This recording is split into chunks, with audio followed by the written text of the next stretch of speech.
Mina was shuffling through the children's clothing racks and she feels this little tug on her skirt. And she's asking her son, okay, yeah, what is it, sweetie? Do you need something? There's no response. So Mina pulls her eyes away from the clothes and she looks at her son. He's like 6 years old at this point, and his eyes are bulging out of his head. He looks petrified. And she's like, what's wrong? And this little kid, he's Korean. He says, Oma, we've got to go home right now. Why? What's wrong? Do you have to go potty? Like, I'll be done in 10 minutes. Can you hold it? No, the ajashi said that we need to leave right now. Mina looks around. There's definitely nobody near them, and there's definitely not a middle-aged man. All of the employees at this children's clothing store, they're young women. So she's confused. What ajashi are you talking about? Like, I just need to grab a few more things. And ajashi is an old man. Old middle-aged man. Yeah. And he looks up at her again and says, that ajashi right there told me to leave. And he's pointing into the air. Mina looks, and there is nobody. She says, are you sure you saw an ajashi? What did he look like? He keeps saying he was bleeding. He keeps trying to hug the nice cashier lady. Mina didn't leave because she's in this very fancy luxury shopping mall, and maybe kids just make up some things. Maybe he wanted to go to a toy store instead. Maybe he was bored. Maybe he wanted to go home and watch TV. It just didn't make any sense why there would be a bleeding man in the middle of this store. I mean, this mall is known for, you walk in, very normal to see coats going for $1,000 a coat. Table tea sets going for $8,000, $9,000. People dressed up to go shopping at this establishment. There certainly weren't any middle-aged bleeding ajashis trying to hug cashiers. It's just not that type of place. But these were the rumors that would float around Korea even to this day. Children dragging their parents out of this mall, talking about how they saw a bloody man telling them to get out. How they saw bloody people climbing onto workers' backs, trying to almost get on their back like a piggyback ride. There were rumors that children were being warned to stay away from this mall. Because very soon, over 502 people would be dead and 30 people would go missing inside of these very walls. As always, full show notes are available at rottenmangopodcast.com. This is another Korean case. We had multiple Korean researchers assist in gathering of the facts on this one. But as always, please let us know if there's anything that we didn't cover or something that got lost in translation. I mean, it's a huge case, so I'm sure it's bound that we're going to have things that we didn't touch up on, but just let us know in the comments. So with that being said, let's get into it. June 29th in South Korea is almost peak summertime. I mean, almost every single person that walked into this Hamplung Mall said the same thing that day. 왜 이렇게 더워? Which is, why is it so hot? Like, why is it so hot? A lot of people were coming to the mall to avoid the heat outside. And usually these massive indoor malls, they blast the AC during the summer. You walk in, you feel that ice cold air smack you on the way in. Not today. The mall was more humid, more hot, clammy. It was so hot, it was difficult to breathe inside of the mall. It's like the AC was broken. The workers are profusely sweating, apologizing to the customers. Sorry, the AC is broken. I'm sure it's going to turn back on any second now. And despite all the heat, about 1,000 people were inside that mall when the whole thing came crumbling down. Everyone had 20 seconds to get out of that mall. That's all they got. 20 seconds is the length of the happy birthday song in Korean. If you had 20 seconds to, do you think you could go from inside of the changing room, inside of a store, get out of the store, down the hall, to the emergency staircase, down the stairs to the ground floor? Let's say you're 4 stories high, 3 stories, fine, right? And at least a few more steps further to avoid impact. Could you do that in 20 seconds? So Pyong-ho, he was a 막내 at his job, which means he was the youngest amongst all of his coworkers, which is why all the colleagues kind of like took it easy on him when he was pouting and whining the whole day. He's like, it's not fair. We work at the restaurant on the 5th floor. The AC is broken. All the other restaurants on this floor are closed. Why are we open? Why are we the only one? On top of that, I mean, do customers really want to eat right now? It's so hot. So the AC just broke that day. Yeah, all day it had been off. Okay, so it's not like ongoing. It's No. just, it's okay. That one day. So he's in the front, keeping himself busy, when the head chef runs out from the kitchen. Get out, get out, get out. Pyongho's like, okay, I'm not even going to look up. He just casually says, okay, give me a second. Like, I just need to finish this up. The chef runs to Pyongho, pushes him on the back and says, you idiot, I said run. And he looks up and he sees people booking it. Like there's like 5 customers, they're booking it to the emergency stairwell. So he starts jumping over chairs, jumping over tables, trying to join them at that staircase. He has no idea what's going on. He just knows that they're all running. And as he's running, one by one, the lights, the recessed lighting in the ceiling, they're shattering. And it's getting darker and darker, and Pyongho would have 20 seconds to make it out alive. Jiwon, let's call her Gia, was another employee at the mall. She worked in the basement level, so she sold crystals at one of those like home goods shops. And that day, she took her break early because it was so hot. I mean, she felt like all day, if she even moved fast, if she even thought fast, she would break out into a full-blown sweat. So she tried to move slowly, reserve this energy. She had to fight every intrusive thought that she had to not just walk out of that store, quit, and never look back. That's how hot it was. She takes her break early, and as she's walking back into the store, the manager, Unni, which is like an older sister, right, starts running towards her screaming, turn around, run, run. The last thing Gia remembers were these little broken shards of crystal flying at her, and she didn't understand what was happening.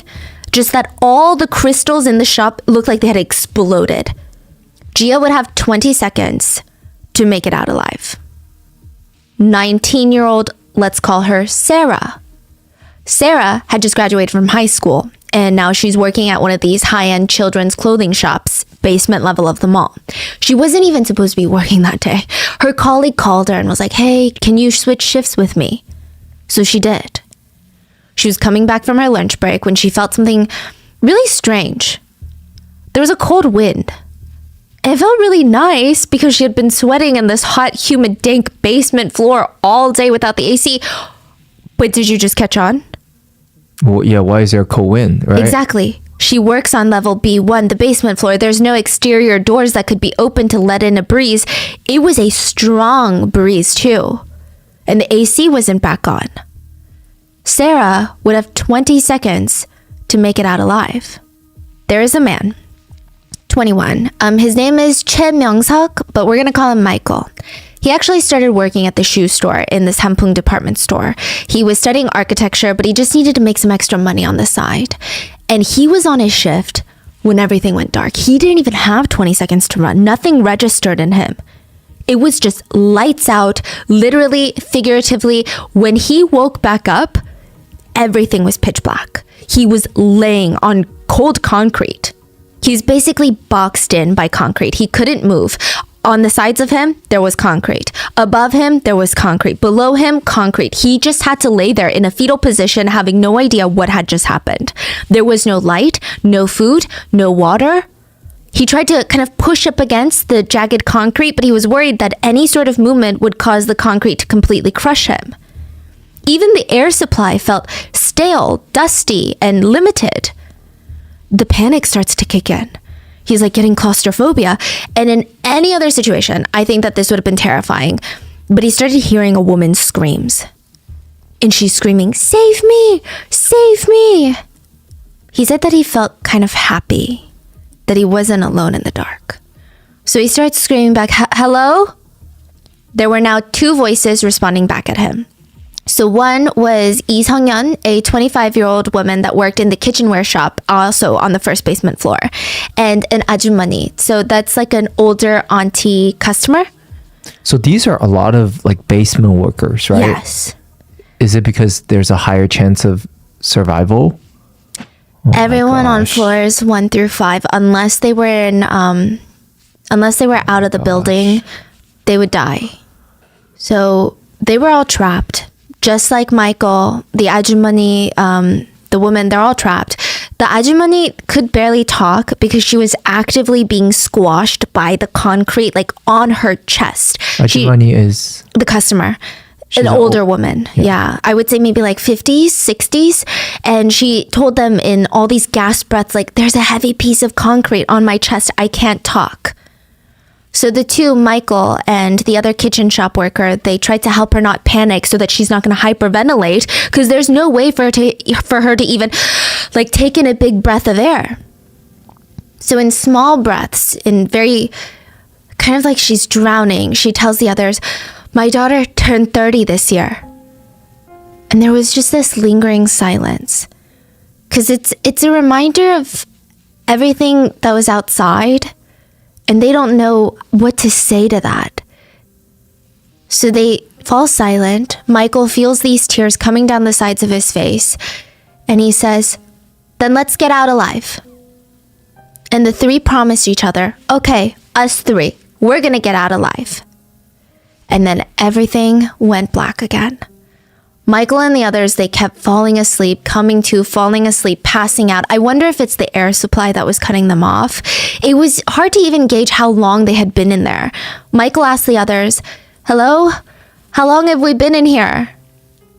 The 25-year-old worker responded, but her voice sounded really weak. I think a day, maybe 2. I don't know. It feels like a week. Ajumani, are you okay? Silence. And then they started panicking. Ajumani, you have to wake up. You gotta wake up. Your daughter just turned 30. Michael would never hear her voice again. She was gone, and she would never get to see her daughter turn 31. Not long after, the 25-year-old kitchen worker called out for Michael and said, Michael? Yeah? I think I'm gonna go now. Please tell my family I love them. Michael said that after that, the fear of death had never been so strong. Like, he could almost taste it.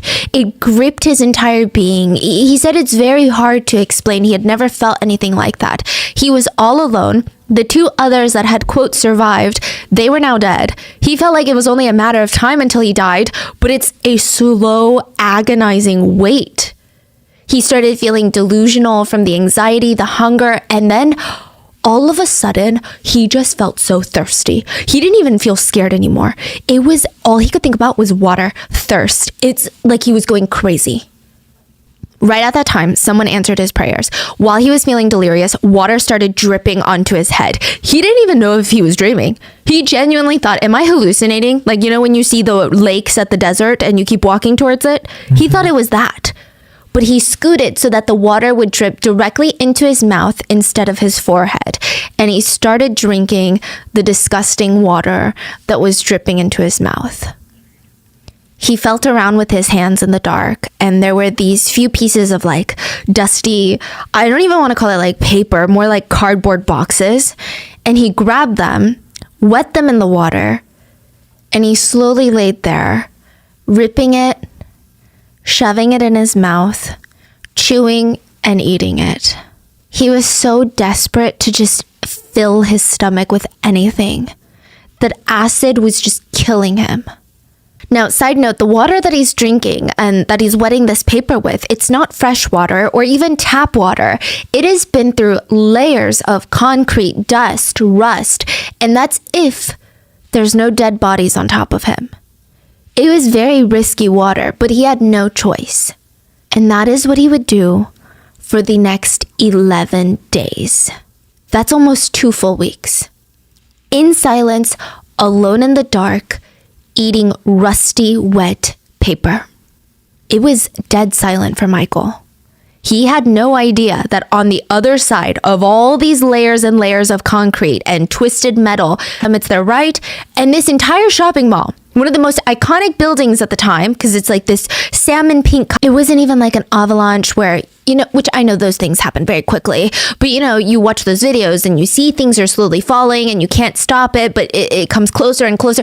This was, one second the building is standing up tall, totally fine. The next second, it's on the ground. All you see are skies. The first thing on everyone's mind was North Korea. We are under attack. This is a full-blown war. North Korea is attacking us. So a lot of people are running away from the building because they don't know, is North Korea going to attack another building? But a lot of people were running towards the building to try and help anyone they could. And it was like a group of zombies were seen walking out of the mall.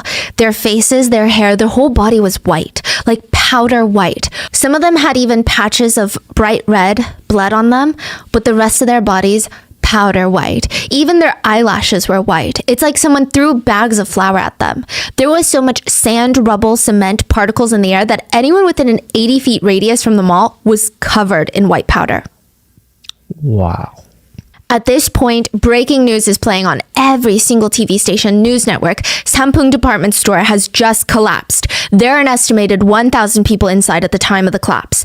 As of right now, investigators do not know the cause of the attack. There is speculation that this could be the work of a terrorist attack by North Korea.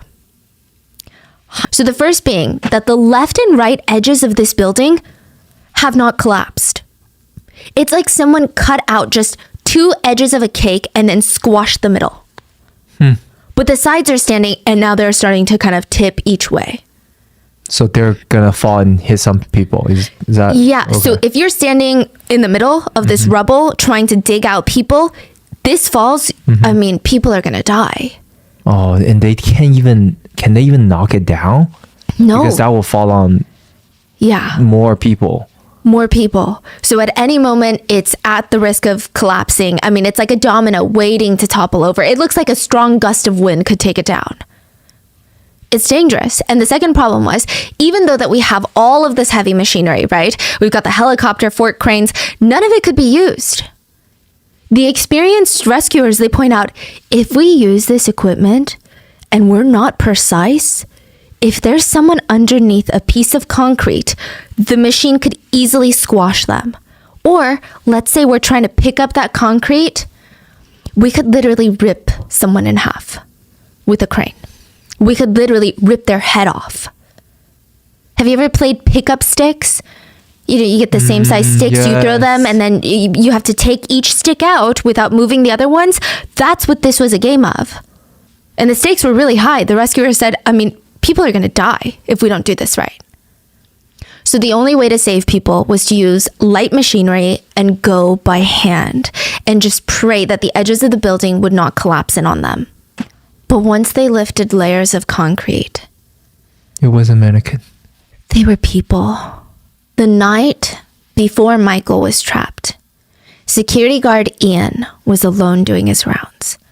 And he wasn't nervous. You know, there's cameras everywhere, big, massive gates that are closed at night. Nobody ever tries to break into one of the top department stores in Seoul.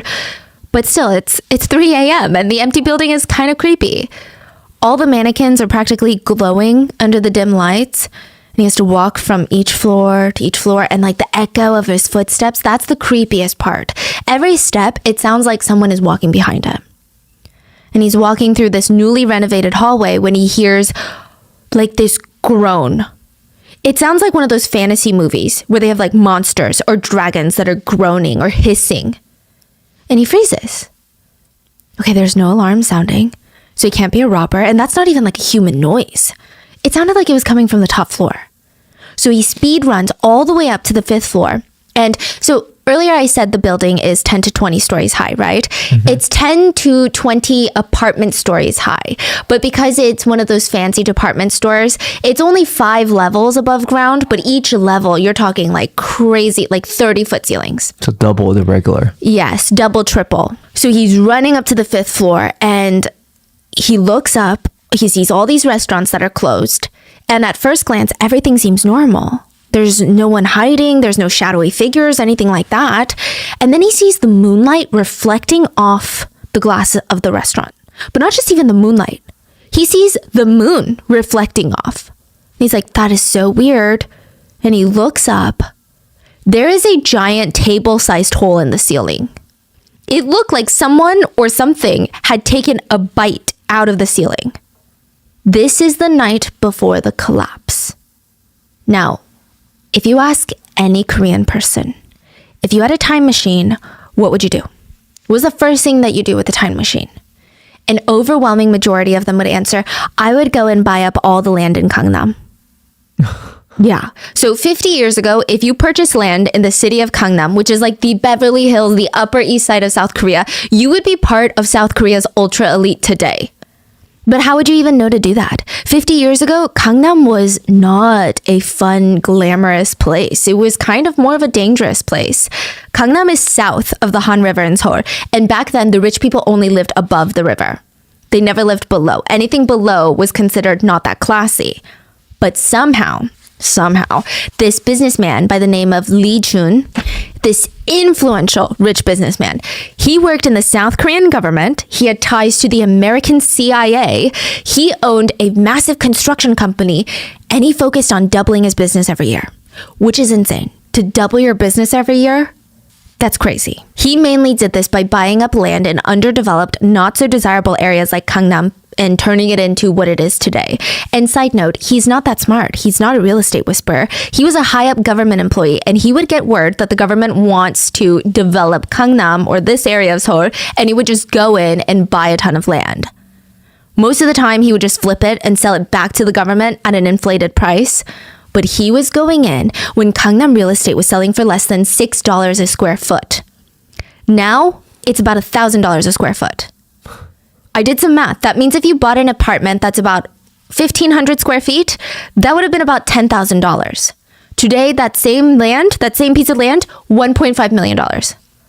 So Lee, with his insider information, he bought over 2 million square feet in Gangnam back when it was dirt cheap.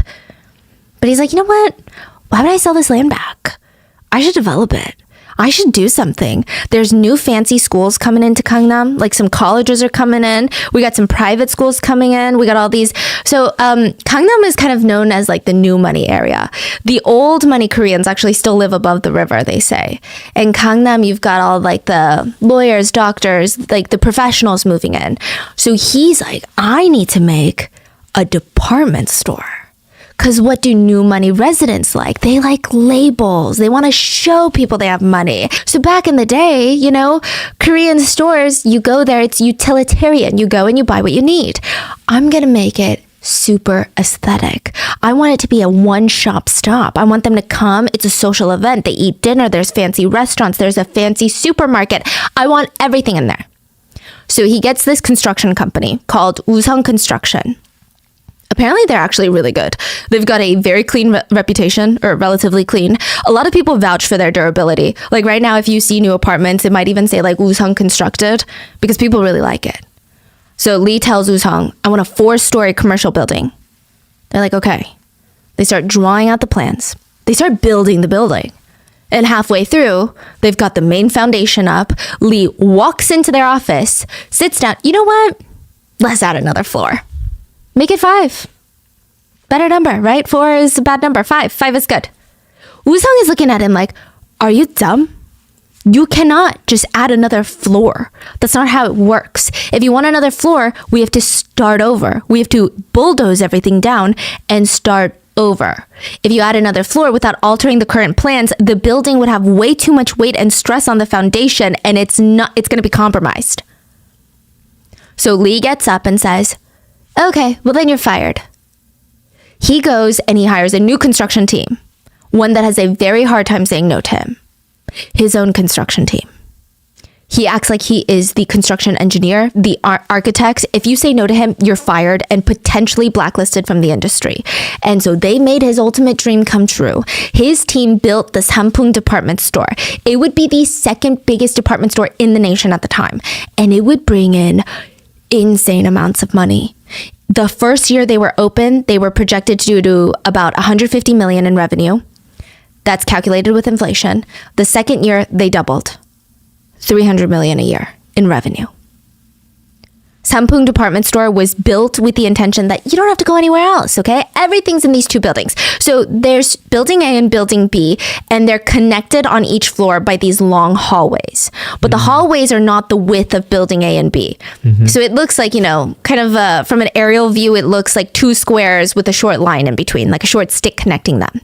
Now, you don't ever have to leave the building to get to the other one, but it's interesting. Building A was the mall. The 5th floor would have all these fancy sit-down restaurants. You could meet up with your friends before you go shopping. And then the 4th floor, luxury household goods, fancy wine glasses. 3rd floor, men's clothing. 2nd floor, women's clothing. 1st floor, foreign imported goods and cosmetics. Now, there are 4 basement levels. B2 through B4, they're more for like storage, machine rooms, parking spaces. And B1 is kind of open to the public. It's a mall. So a lot of Korean malls, they have supermarkets on the basement level. So you literally run all your errands. This is kind of genius. They also have cheaper food courts in the basement. So more like food stands. So B1 is open to the public, and there's always a lot of customers and workers shuffling in and out of that floor. Now, building B is more commercial real estate. So you got office buildings, you have a gym, but that's about it. Not a lot of foot traffic, not a lot of aesthetics. It looks like just your office plaza. Okay, so what's so wrong about it? Here's what's wrong about it. The escalators. Most buildings, and I never noticed this until I was researching this, but there's usually 2 escalators per floor. And like 2 going up, 2 going down, especially big malls. And I always thought, okay, so it's more people can go up and down the escalators, manage the traffic, right? And I'm sure that plays a role. But a big reasoning behind it is apparently having 2 escalators going up and down on either side helps distribute the weight better. Okay. Okay. Well, it's a thing, okay? Apparently having 2 escalators on a floor helps distribute the weight, making it safer. And Lee said, actually, no, that's so expensive. I just need 1. So he kept putting just 1 escalator on each floor. In massive buildings, especially commercial buildings, there are these giant rods in the middle of the open space. They're load-bearing columns. They're there to hold weight. So if you walk in to your local mall, you're going to see these giant round columns. It's drywalled. It looks pretty. But you're like, oh, why is this here? It's blocking my view. It's to hold weight. Like, there's no way that you can have this massive room and just have 4 walls. Well, the original plan was to have 31-inch thick columns. It's about 2.5 feet thick. And inside, you can't see it because it's covered in drywall, but there's supposed to be 16 steel rods supporting the weight. Lee said, let's make the columns less than 2 feet thick because I don't like big columns. I want to be able to see the merchandise. And why do we need 16 steel rods? Let's do 8. This is a huge deal. The steel rods are what's holding up the weight above it. People take lack of steel rods so seriously. Recently in Korea, a apartment building company, they put in less steel rods than they were supposed to. They were exposed for it, and now that building is called Boneless Chicken Apartment Building. Yeah. There's still a building. Yeah. Wow. So I think it's up to code, but it's not as good or as much as other builders do. So they're called Boneless Chicken Apartment Building. Because why are you not, like, steel rods, seriously? Lee said that he hated the idea of thick columns, so let's cut it down. But that's not the only thing that he skimped out on costs. So this is going to get really complicated, but just like bear with me, it's so important. When you have a flat ceiling and a column right up against it, it's called flat slab construction. Or at least in Korean, that's what it's called. It looks modern, it's faster to build, it's cheaper, but it's definitely not safer. It can cause something called a punching phenomenon. Imagine you've got a piece of paper and you're holding it down on a pencil. The pencil could easily punch through into the piece of paper. Yeah. Now, if you were to stick another circular piece of paper on the point of the pencil and then stick another paper on top, it's much harder for you to stick through, even though it's just paper. It's very hard to punch through 2 layers. That's the drop panel. That's what it's called. So think of it as instead of walking through the mud with sneakers, you're walking through with heels. The difference is massive. Yeah. Your heels are going to poke into the soil. Yeah. But Lee, rich businessman, owner of a crazy lucrative construction company, says, should be okay. He knew that this was a bad idea. He knew this was dangerous, but it saved him money. So he was all aboard. He said, you know what? It's fine. Columns are strong. But they're not, especially when you take out half the steel rods, like half the skeleton of the column is now gone. But the worst, the biggest hazard of this whole building was the 5th floor. It should not have existed. The building was not designed to hold the weight of another floor. It sounds like, it's just another floor, but that is an additional 25% of the overall weight added, if not more. That is huge. At first, he told his team, it's going to be for a roller skating rink, which honestly would have been a lot safer. Less traffic, not as much furniture, but instead, He said, you know what makes more money? Restaurants. Restaurants are insanely heavy. Commercial ovens, commercial walk-in freezers, industrial-sized refrigerators, lots of water. Lots of water is heavy. Since there's going to be multiple kitchens on that floor, I mean, you're talking AC up there is going to be intense. Restaurants are also more densely packed than a roller skating rink. The entire weight distribution and calculations were going off the walls. You know those big Amazon delivery trucks?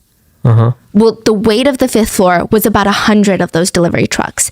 Imagine parking 100 of those on the roof where it should not be. That's just the 5th floor.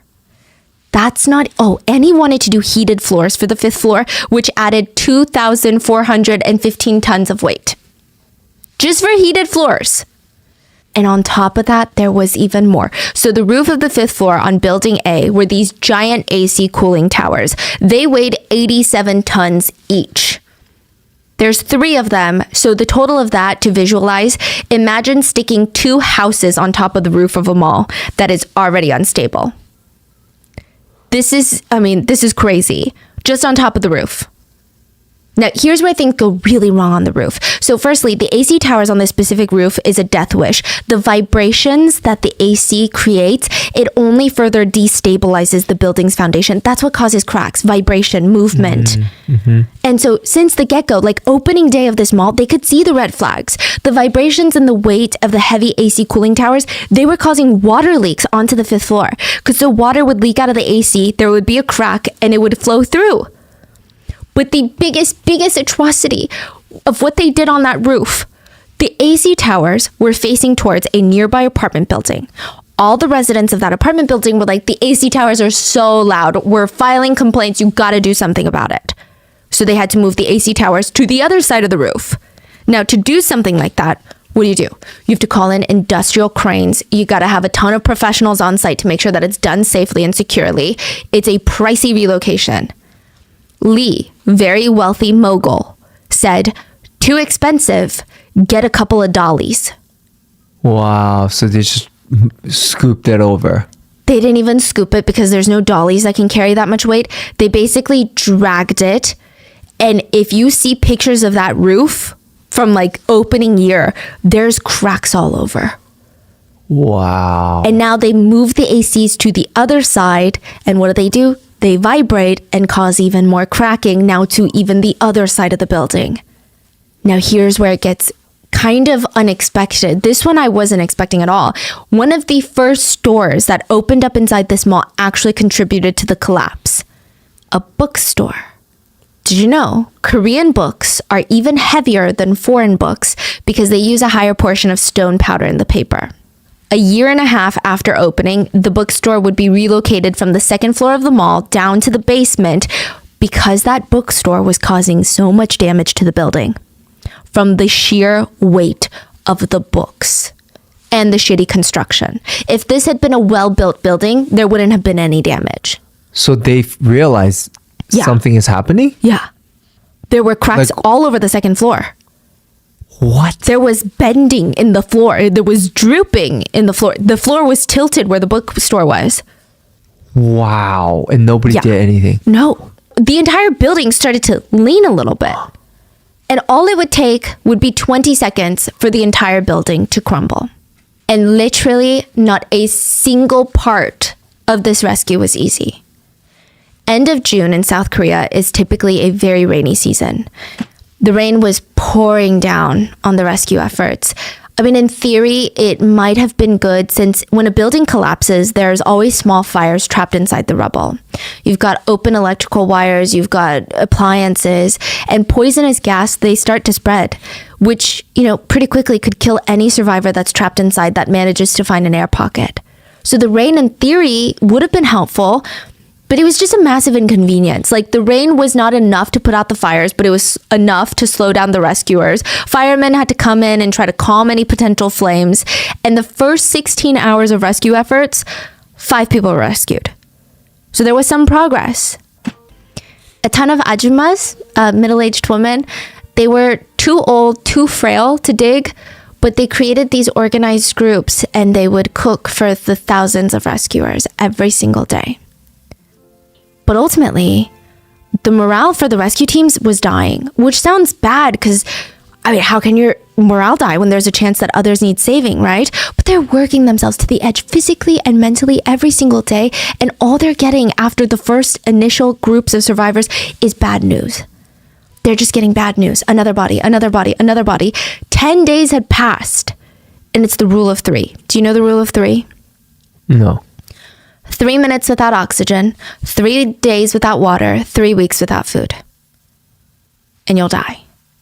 It had been 10 days. No food, no water, limited oxygen, and potentially injuries on top of all of that.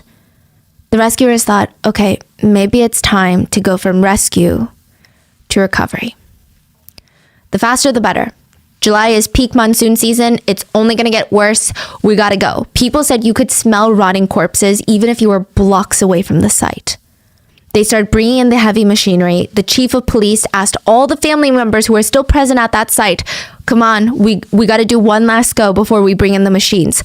Call your loved ones. We can't hear anyone. Maybe we can hear their phone. And so all of them are standing around with their phone, calling their missing loved ones. And they're just trying to listen, but they can't hear a single thing. The US actually would donate these sound detectors to help rescuers find the phones underneath. The Korean government was already equipped with heat sensors, which is typically used to locate bodies. But the heat sensors, they work with infrared light. And when it rains, the raindrops scatter the infrared. And it becomes wildly inaccurate. 11 days had passed, and now rescuers are like, okay, no one survived. So let's bring in the machinery. Michael thought that he was going to die in there.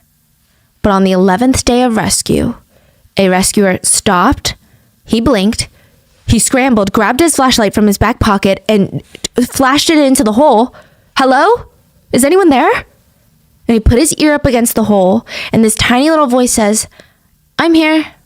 The other rescuers, they don't even believe him. So he's like, come, come, come. And they all make him say, I'm here again.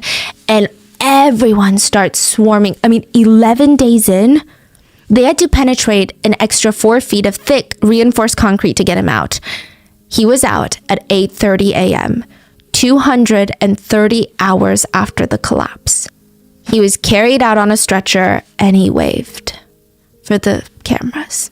Volunteer rescue workers, they're all cheering, they're all clapping. This was the victory that they needed. They're like, take the machines off. We're going back to hand. If Michael survived, there could be others.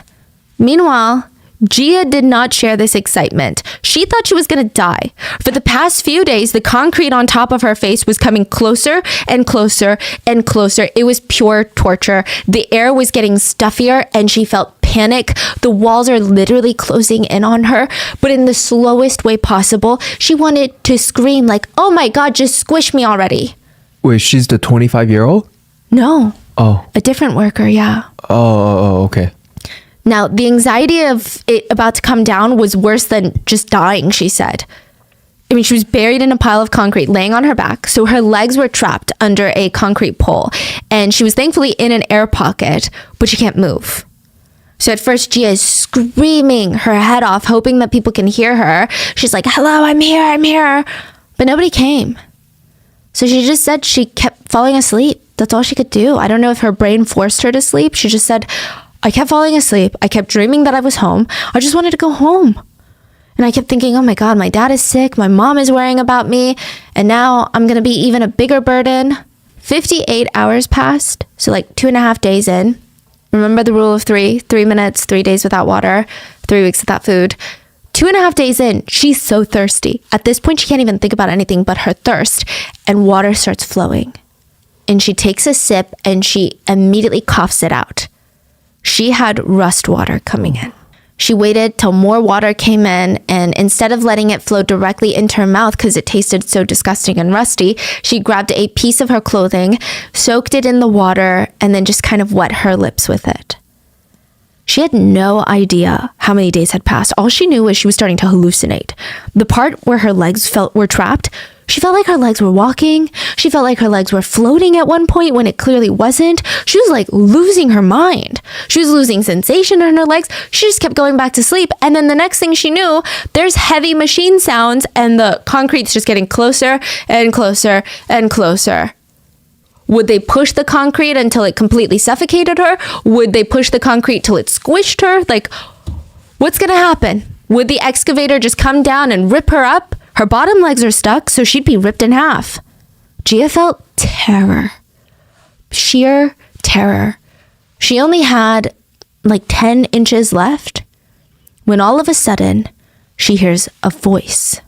Stop! Stop! Do you hear something? At around 2 p.m. on the 13th day, Wow. a rescuer saw her foot. And they yelled, "If you're alive, move your feet!" Gia tried to wiggle her toes, but she didn't even know if it was wiggling because she lost sensation a long time ago. And she screamed, "Save me!" The rescuer clawed through the cement by hand, and Gia just remembered thinking, I'm found. She said it wasn't, I lived. She didn't say it was, I survived. She just thought, I'm found.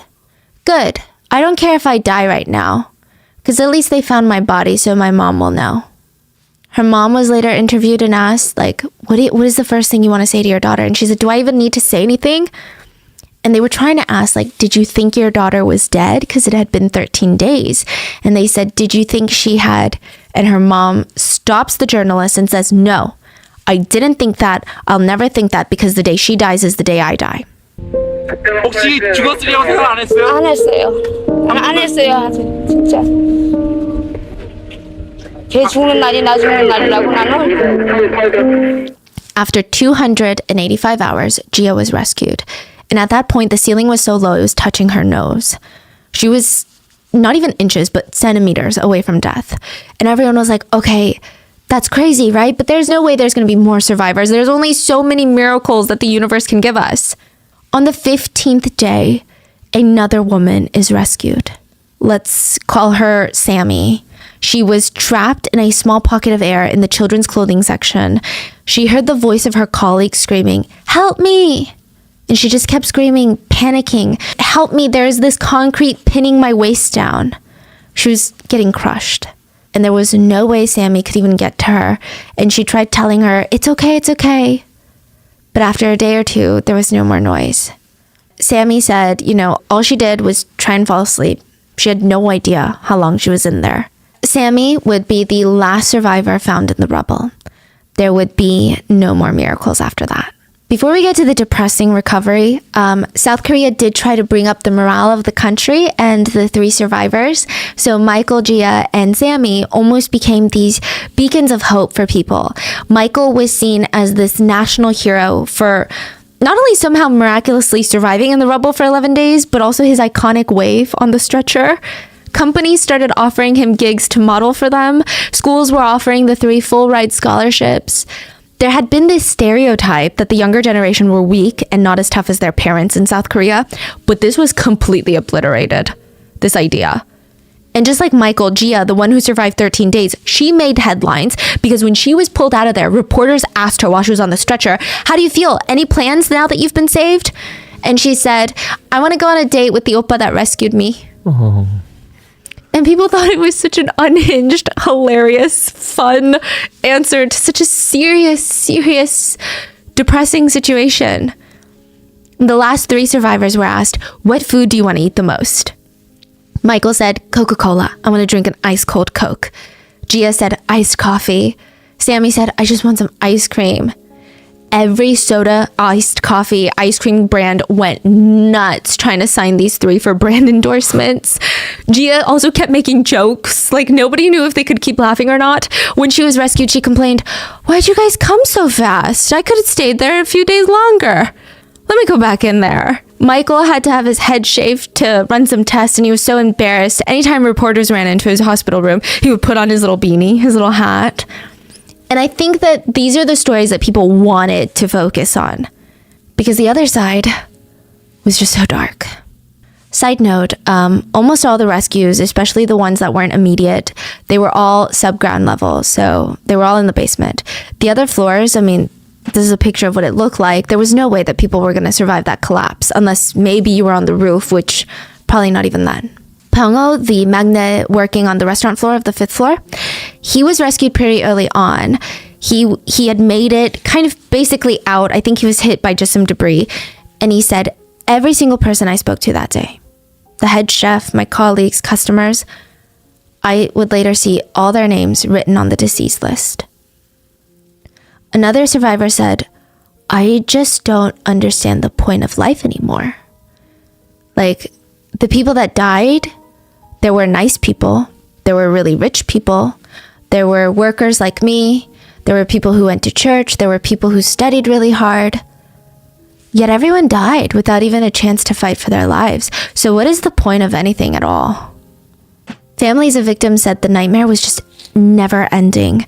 I do want to say that the rescue efforts were admirable. The rescuers, they did everything, but the system itself was flawed. Korea didn't have a strong system to respond to these types of crises, which, like, I don't know if they still do with after Itaewon and Seoul, but at the time, it was so disorganized. Family had no idea if loved ones were alive, survived, deceased, at a hospital, which hospital. Nobody had a clue. The site was left open for people to just come and volunteer. And so a lot of people did come and volunteer, but there were also a lot of hyenas. What do you think the hyenas did? They were dubbed hyenas by the media. About 400 hyenas were arrested during rescue efforts. Families are crying. Rescuers are risking their lives. God. They're stealing stuff? They're pretending to help and stealing designer goods. Wow. When one was arrested, they just callously responded, well, they were all going to go to the dump anyway. Another man was caught volunteering wearing 10 pairs of designer pants. 10 pairs. When asked, why the hell were you stealing 10 pairs of designer pants? He said, what are you talking about? I was saving lives and I got cold in the middle of June. So I just put on whatever was near me.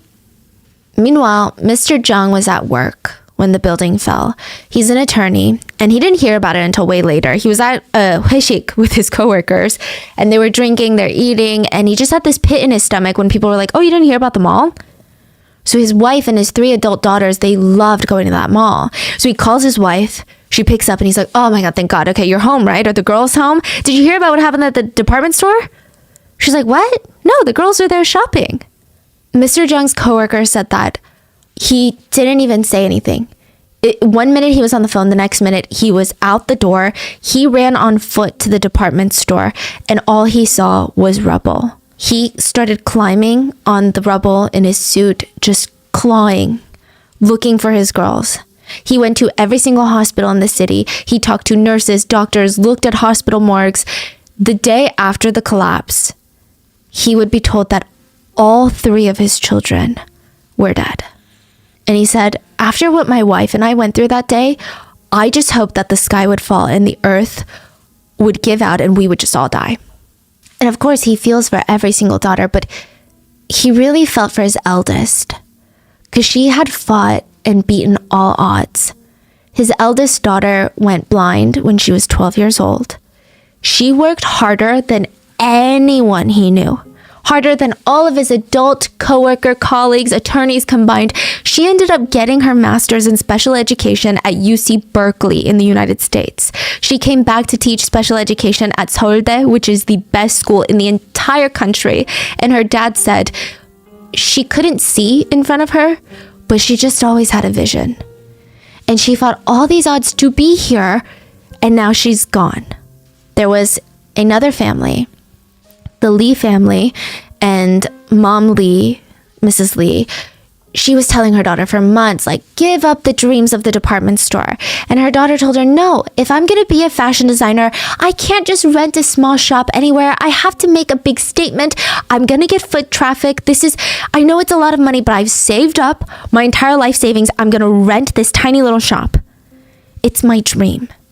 And she signed the lease 2 months before the collapse.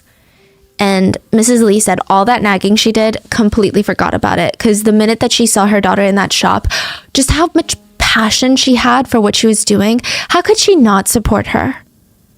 She was at her shop when the building went down. And this part is so dark, but it feels really raw. A lot of families reported feeling shame and guilt afterwards, because they were all there, and when survivors were being found, they would see survivors reunite with their families, and they said they would feel intense jealousy because it's only human, and then immediately they would feel so ashamed for feeling so jealous and it made them feel so gross. But they had this like, that should be me. So after the last remaining survivors were rescued, the government decided they needed to start clearing out the debris. They said it was dangerous to just have it out in the open, so they just started moving the rubble to dump sites. And a lot of victims have not been found yet. So families were at dump sites by themselves, no rescue workers, digging through the rubble. At that point, some of them only found bones. And if there was any flesh, they were unrecognizable.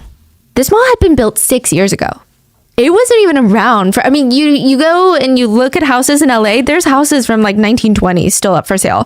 So for it to collapse, injuring over 900 people, killing 502 people, and resulting in 40 people that are still considered missing to this day, it doesn't make sense. The public is like, we want answers. It was revealed that the building was not attacked by North Korea or a group of terrorists. There was no earthquake, no natural disaster. The building went down on its own, so obviously there's some sort of human error. So they found the owner, the Lee family, and journalists start hounding him with questions. And look, the way that this man answers questions does not help him in the eyes of the public. They said, "Did you do a safety inspection on the building?" Mr. Lee said, "Look here, we've got many people coming in and out of this building. Do you really, think about it. Do you really think if we knew that the building was going to go down, we would keep it open? Of course we did safety checks. It was received by the president of the building. I am the owner. I only attend meetings once a week. So you'd have to ask management to clear up those answers." In other words, we have no motive to keep the mall open if we knew it was going to collapse. But as a company, it's not just about injury to customers. It's about company property. He's comparing 502 people dying to losing a mall. I think it's clear what he's trying to say. Of course, everything was great and we knew nothing about this, because think about it. From our standpoint, would it be logical to ignore such a big safety concern if it would ruin our company? But the delivery was disgusting and nobody believed him. He would also try to argue that if the building was so dangerous, why was he in Building B when it collapsed? But he survived. Building B did not collapse because Building B had sturdier columns because it wasn't a mall, so they didn't need to display merchandise. They didn't have all this heavy machinery. There was no one in there also. They didn't even have the massive AC units on the roof. And this whole argument backfired when it was revealed the reason that Mr. Lee was even in Building B to begin with was because there was an emergency meeting about whether or not the mall should be evacuated. That's what they were doing, debating whether or not to close the mall when the mall collapsed. The meeting lasted for hours and executives were arguing. So Lee and his son, who is the president of the mall, they were arguing that it's going to be bad for business. The board of executives were arguing it doesn't matter because if the building collapses or even if a ceiling falls through and a customer gets injured, that's going to be bad for business. A few executives left mid-meeting because they got calls of complaints by store owners that ceilings were crumbling. Literally during the meeting, they left. They went to investigate. They went onto the rooftop.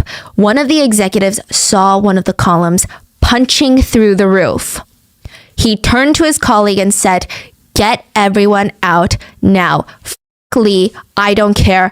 Get him out." They were on the way downstairs when the building went down. The other executives and the Lee family were still arguing when all hell broke loose. People are sprinting towards exits. People were being pushed into clothing racks because now you could hear the groaning. Once that groaning hit, you had 20 seconds to get out. Some people were in their underwear just making a run for it. They had been caught in the middle of changing. Now they're booking it.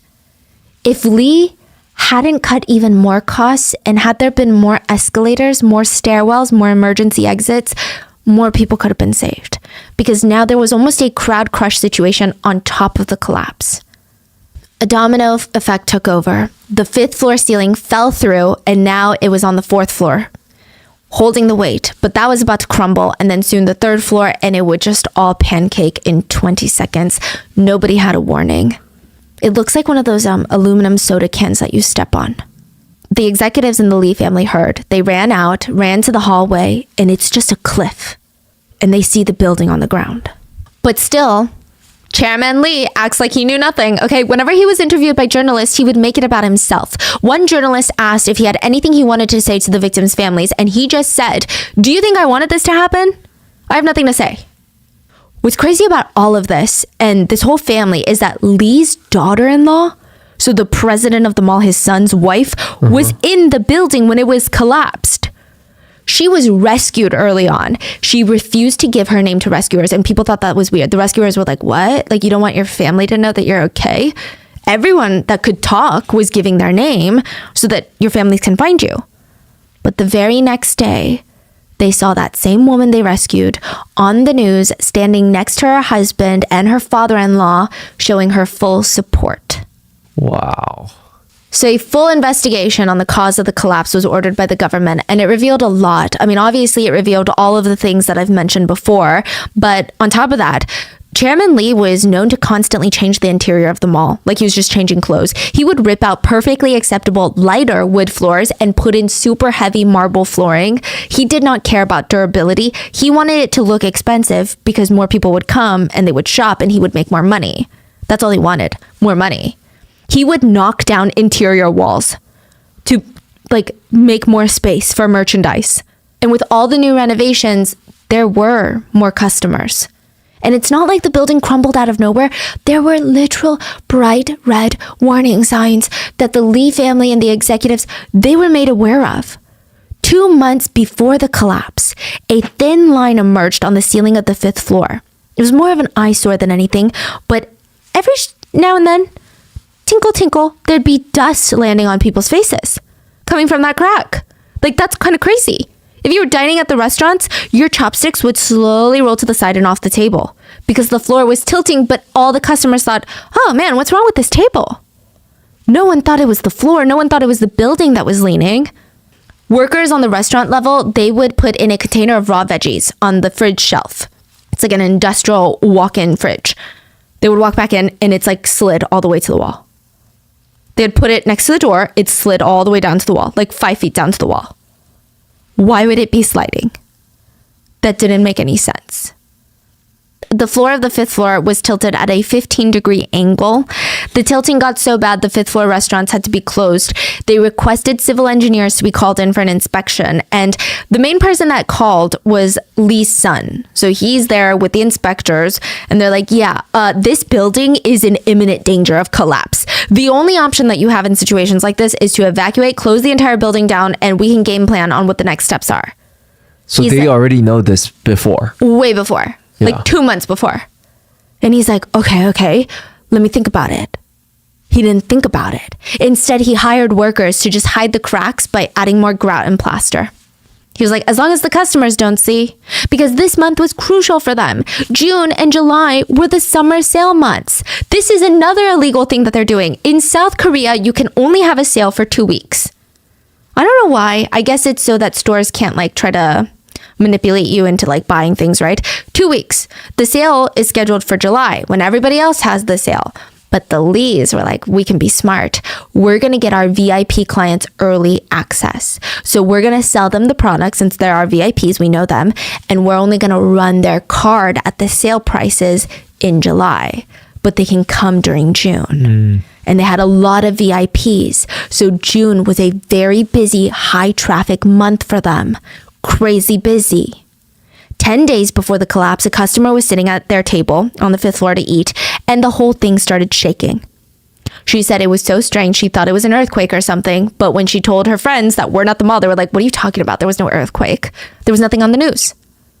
5 days before the collapse, another customer was on the 5th floor eating when it felt like someone doused a bucket of water on their head. And she's like, what the hell? Looks up, there is a droopy hole. It's not even just a hole, but a part of the ceiling that's drooping down at the end, there's a hole. The employees were made aware of it. They tell upper management, and they're like, it's just Samsung's shitty construction.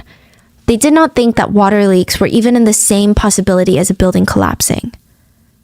The night before the collapse, the security guard noticed the sinkhole in the roof, and he called Lee's son and was like, "Sir, there's a literal sinkhole on the roof." And apparently the son went himself to check it out. And while he's standing there, staring at this giant hole, one of the managers of the restaurant comes out and is like, "Hey, I've been trying to call you for ages now. Look at this shit. Look, can I show you something?" They walk over to one of the columns on the 5th floor near his restaurant. There's an 8-inch long crack that's knuckle deep. But that's not even all. The manager is like, "I've been waiting for this, okay? I'm paying all this money, and look at that ceiling. Look at that ceiling above the kitchen. It's droopy. And look. He puts his phone on the counter, like the cash register of the restaurant. It slides off. He's like, "I know it's not my counter, so what's going on?" Lee's son checks his watch. He's like, "Shoot. The stores are about to open for the day. Okay, just why don't we close down all the restaurants on this floor? I guess if you want to stay open, you can stay open, but it's fine. Close down. We're going to figure it out. We'll send up maintenance or something." Maintenance workers were sent up, and they're like, "Guys, this shit is going to go down. Like, under no circumstances can we put plaster on anything anymore. Like, it's going to go down." Lee's son left the building for about 30 minutes before he was called back in, this time to the 4th floor. A shop owner said, "I just heard these like really crazy like tuck, tuck, tuck noises, and then the whole floor shook for like 3 minutes." They're like, "Isn't that right, Susie? Like 3 minutes." And Susie's like, "Yeah, 3 full minutes." Lee's son is like, "Okay, let me investigate," right? Before he could even figure it out, water starts pouring down the walls of the 5th floor. That's why they turned off the AC units. He said, "You know what? Don't close them all. Turn off the AC units and drain the water inside of them because that's what's leaking." And then 4 hours before the collapse, evacuation orders were given. Lee's son said, "Let's focus on what matters. Don't tell the customers, but let's take out all the priceless goods. Paintings, artwork, jewelry, ancient pottery, super expensive bags. Let's take it out just in case. We don't know. It could flood. It could do something." Customers, employees, they were not evacuated. They had no idea they were in a compromised building. Why? This is unbelievable. It's like the guy's doing everything in his power to kill people. Why did they not evacuate? Because the mall was bringing in about $400,000 a day. And they said, "We can't lose out on that." Many of the victims died on impact. Others suffocated to death. Others bled out. Some starved to death. And a lot of them drowned to death. When firefighters were trying to put out the fires inside the rubble, the water came in and filled their air pockets. Some of the other survivors could hear them drowning, and the firefighters that worked that scene, I don't think it's their fault. I think they did their best considering the information and tools they were given, but they still have PTSD. They have nightmares about it. They said they will carry around the guilt for the rest of their lives. In the end, the court sentenced Lee Jun, the chairman, to 7.5 years in prison, and his son got 7. You look so shocked, right? But this was actually a big deal. This is what's even crazier about this case, okay? Is the fact that, to me, I'm like, 7 years, that's nothing, right? In Korea, this was landmark. This was crazy that they got 7 years. I mean, people, don't get me wrong, people were still upset it wasn't enough, but a lot of people being very cynical, skeptical, and just realistic, they weren't expecting the Lee family to get any jail time. Not saying that they didn't deserve it, but that was the track record for the government. The reason why they got a lengthy jail time, lengthy quote, is really dark. It's a high-end department store. A lot of the victims were wives of influential businessmen. To just name a few, and not saying that these people's lives hold more value, but to give context on whose families were fighting for these offenders to get jail time, wife of Samsung Electronics president, wife of Daewoo Motors president. Wife of the Samsung division, electronics division. Oh, okay. Yeah, advisor to Samsung Motors and former head of Korea's Customs Service, advisor to Samsung Engineering and Construction, executive for Hyundai Engineering and Construction, wives of high-powered attorneys, judges, and doctors, a judge's mother. I mean, these were just a few to name. Many of these were the upper echelon of society. These were the elites. And they still only got 7 years. Yes, and the worst part is netizens speculate, had this been a middle-class mall or a lower-class mall, they probably would have gotten no jail time. But why though? What how is that? Yeah. How, like, I guess it was a blame shifting game. So Lee's family would actually shift the blame on government workers that they bribed. So they would say, hey, we didn't pass our safety inspection, but just say we did. And about 30 government workers were fired and arrested as well. So because there were so many people to blame, it became this game of like, who's really at fault? Was it the gatekeeper, the government workers that didn't make sure that the safety inspections were up to date? Was it the... Yeah, I don't... Send I all know. of them to jail. Yeah. 500 people died. I agree. Lee was 72 when he got out. He died a year later, so we're not too sad about that. Meanwhile, Lee's son, Jun, is one of the very few families in South Korea, many we've talked about, that are basically socially exiled. They're legally allowed to be in Korea, but he is said to have been spotted living in Russia. We don't know for sure, but like the minute he steps foot in South Korea, I mean, nothing's going to happen. So he's still around right now. Yeah. But he's free. Yes, but I think that he has no money. I Really? don't know if he had a lot of hidden money, but the family's fortune was completely liquidated and given to the survivors and victims' families. It's estimated that each family received around 250,000, because there's a lot of people, which honestly is nothing compared to the life of a loved one. But trust me, this is not a story where victims' families get closure. 500 plus people died. Like, that's a tragedy that is going to be felt nationwide. I mean, think about the spider web of people that are either directly or indirectly impacted by this level of loss. Well, the president of South Korea was asked to say something to the victims. And he said, the collapse of the Sampoong department store today was 21 days ago. I wish for peace for those who lost their precious lives. I pray for the speedy recovery and for those who were injured, and I express my condolences to the families who suffered an unexpected accident. Thank you. He's at his podium, okay? He stands still for maybe 2 seconds, and he thinks that the camera is off now. And he turns to his aide and says, that should be enough, right? 감사합니다.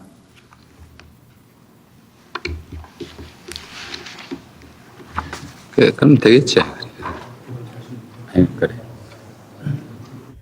It wasn't even in the tone of like, oh, do you think I should say more? Like, was that, did I convey my emotions correctly? It was like a 됐지, like, I did it.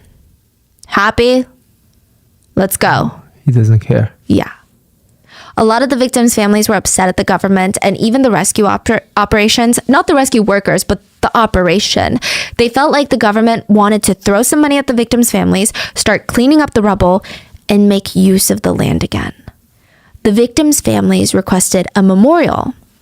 Not to give a comparison, but later on this comparison does come up a lot in Korean media sources. But like 9/11 in the US, I mean, that is crazy real estate if you think about it. That is prime real estate. But out of respect for the tragedy, there is a memorial there. You go there to, you remember these families, you remember these victims, everyone that lost their lives. But the government said, this is such a good area of Gangnam. It's like center. Like every time someone drives through here, they're going to have to be reminded of that. And like, what about the real estate prices of all the people who spent so much money on condos nearby? It's going to go down if we have a memorial here. So they said, we'll give you a memorial. So the family said, okay, then can you give it to us at this park? That's a very famous park that people love to go to. And it's a beautiful park. We can go there and spend time with our loved ones. But that park is so pretty. People will be so depressed if they go there and they see 500 something names. What about in the woods? They literally gave them a memorial in the middle of nowhere. Like just in the mountains. And they built a luxury apartment building where that, yeah. Sampoong department store? Yeah. One of the victims' families was interviewed and the mom said, it's money, money, money. Building costs this money. Cleanup costs that money. Compensation costs money. Let's give money to the victims. Everything is about money and nothing is about my child. Remember Mr. Jung?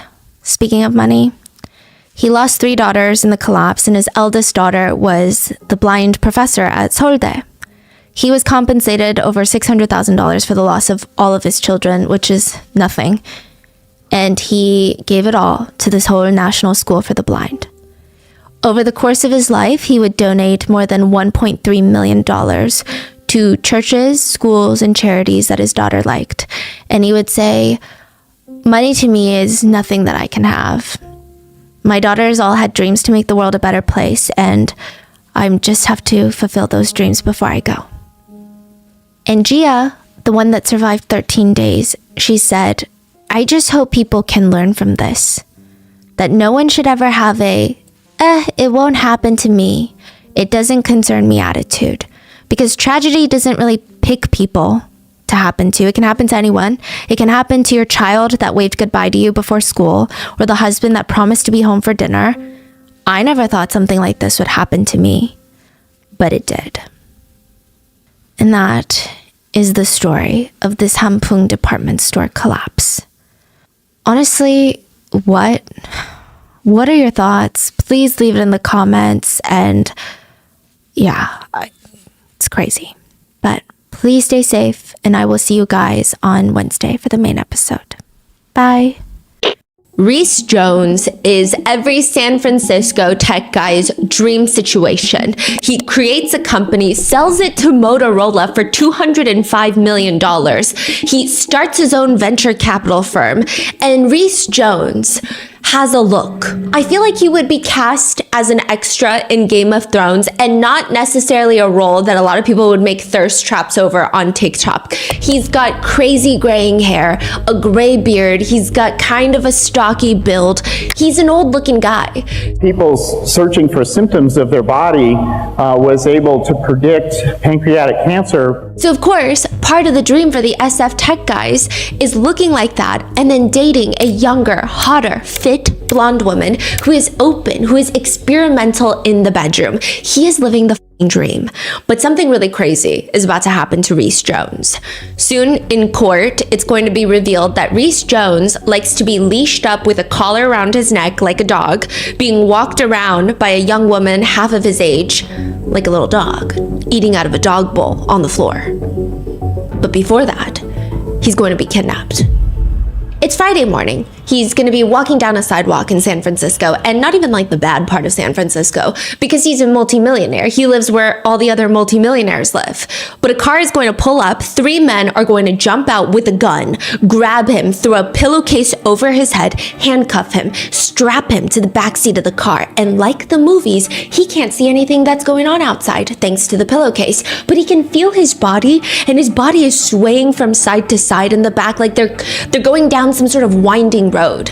And now he's being pulled out of the car. He still can't see. The captors, they're escorting him up a flight of stairs.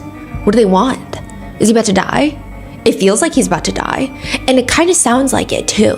I mean, if Reese had to imagine the song that would play as he climactically meets his death, it probably wouldn't be Mozart's Requiem.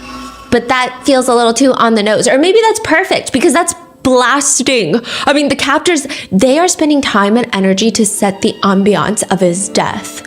Mozart is playing on the speakers of the warehouse, and he has been taken into this massive building where he probably is going to die. They take off the pillowcase. He feels something cold on his forehead. It's a gun. And a face comes up real close. Are you prepared to die, Reese? Next thing you know, Reese is being placed inside of a coffin that's about to slide shut, and this is it. Like, this is really the end. All that work, creating the massive tech company, exiting, becoming richer than anybody really needs to be, all for what? To die listening to Mozart, and it's muffled because he's trapped inside this coffin, and the lights go out. And when Reese opens his eyes again, the coffin is open, his eyes are adjusting to the light, or maybe it's heaven, I don't know, and there's an angel. Standing, dressed in white, standing above the coffin. Is this freaking for real right now? Brother Jones, hell is not just a location in the universe. What does that even mean? It's a location in your mind where you relive your sins. Follow me. It's like the Scrooge. Reese gets up and is led through different rooms of the warehouse. 7 rooms to be exact, for the 7 deadly sins. The first one, lust. Women, lots of women, dressed up as a schoolgirl, a cop, a nurse, a maid. There's piles of intimate magazines, Playboy, Penthouse, all over the floor. There's TV screens filling the room, all playing X-rated scenes. Reese must now fondle the woman. The angel encourages him, or demon, I don't know, okay? Go ahead, collect the sin of lust. And then the next room is greed. Reese is forced to lay down on a bed filled with money, and angels show up, piling more and more things on top of him. Consumerism, clothes, makeup, just all this trash weighing him down until he begs to be freed. And then he's entered into the next room. The next deadly sin, gluttony. He's forced to unclothe. Here, oink oink, bitch. He places pig ears on his head. He must eat from a dog bowl on the ground while caramel sauce is poured on top of him. And then there are angels, demons, I don't know. They're in the room and they're licking it off of him. Then there's envy. Reese will be bound to a chair while he watches his girlfriend, his hotter, younger, blonde girlfriend, have intimate relations with what is described as a buffet of people. She's saying unspeakable things that are spoken, like, it would have been so good if you were my boyfriend Reese, but because it's you, it's even better. And after going through the 7 deadly sins, Reese Jones is going to be reborn, alive, in the human world, where he's going to be escorted to a rooftop deck, and dressed in white, just standing there, looking out into the distance, is this hotter, younger, blonde woman. Who is that? She turns around, and Reese will likely smile, because it's his hotter, younger, blonde girlfriend. Happy birthday. All of this, the kidnapping, the 7 deadly sins, everything is an elaborate birthday present for tech giant Reese Jones. That's what you get when you're worth $200 million. And your girlfriend is the founder of One Taste, a company that helps women meditate by helping them achieve their big O's. And soon, Reese is going to be wrapped up in one of the strangest potential trafficking cases. And Nicole Daedone, a wellness company CEO, is going to end up in the same prison as none other than a peer of hers, Ghislaine Maxwell. We would like to thank today's sponsors who have made it possible for Rotten Mango to support the Minnesota Immigrant Rights Action Committee. They're fighting to end the immigration raids and deportations happening in Minnesota. And this episode's partnerships have also made it possible to support Rotten Mango's growing team. And we'd also like to thank you guys for your continued support. As always, full show notes are available at rottenmangopodcast.com. Today's case is really heavy in regards to CSA, SA, and to be really specific, there's going to be mentions of SA against previous SA victims, with situations where SA victims are being forced to recreate their SA experience. And a lot of them, because they're forced, it's just another SA incident, further traumatizing them. There's also going to be mentions and stories of members of the queer community being forced into situations where they are pressured into having intimate relations with genders in which they are not attracted to. So please take care of yourself. If these topics are too much, please click off and we will see you in the next one. Additionally, statements and quotes have been condensed for brevity, and all of this information is publicly available. So with that being said, let's get started. Did you know that you can only work 4 hours in the entire week? Not 40 hours, I'm saying 4 hours, and you can still get paid and live your best life. You can travel all over the world. That is what everybody who bought the book 4 Hour Work Week thought that was going to help them achieve. It is probably one of the most well-known, most read self-help books out there. It's been translated into 40 different languages. One glowing review of this self-help book reads, biggest takeaway from the book, most of us have the idea that we're supposed to work until we're 60 and then retire and then live a good life. Tim does a great job pointing out how backwards that idea is and gives lots of suggestions for how to change your life to accommodate. He calls those who have done so the new rich. They are rich in life, which is not related to being rich in dollars. Another review, not glowing, reads, there's a chapter titled The Low Information Diet.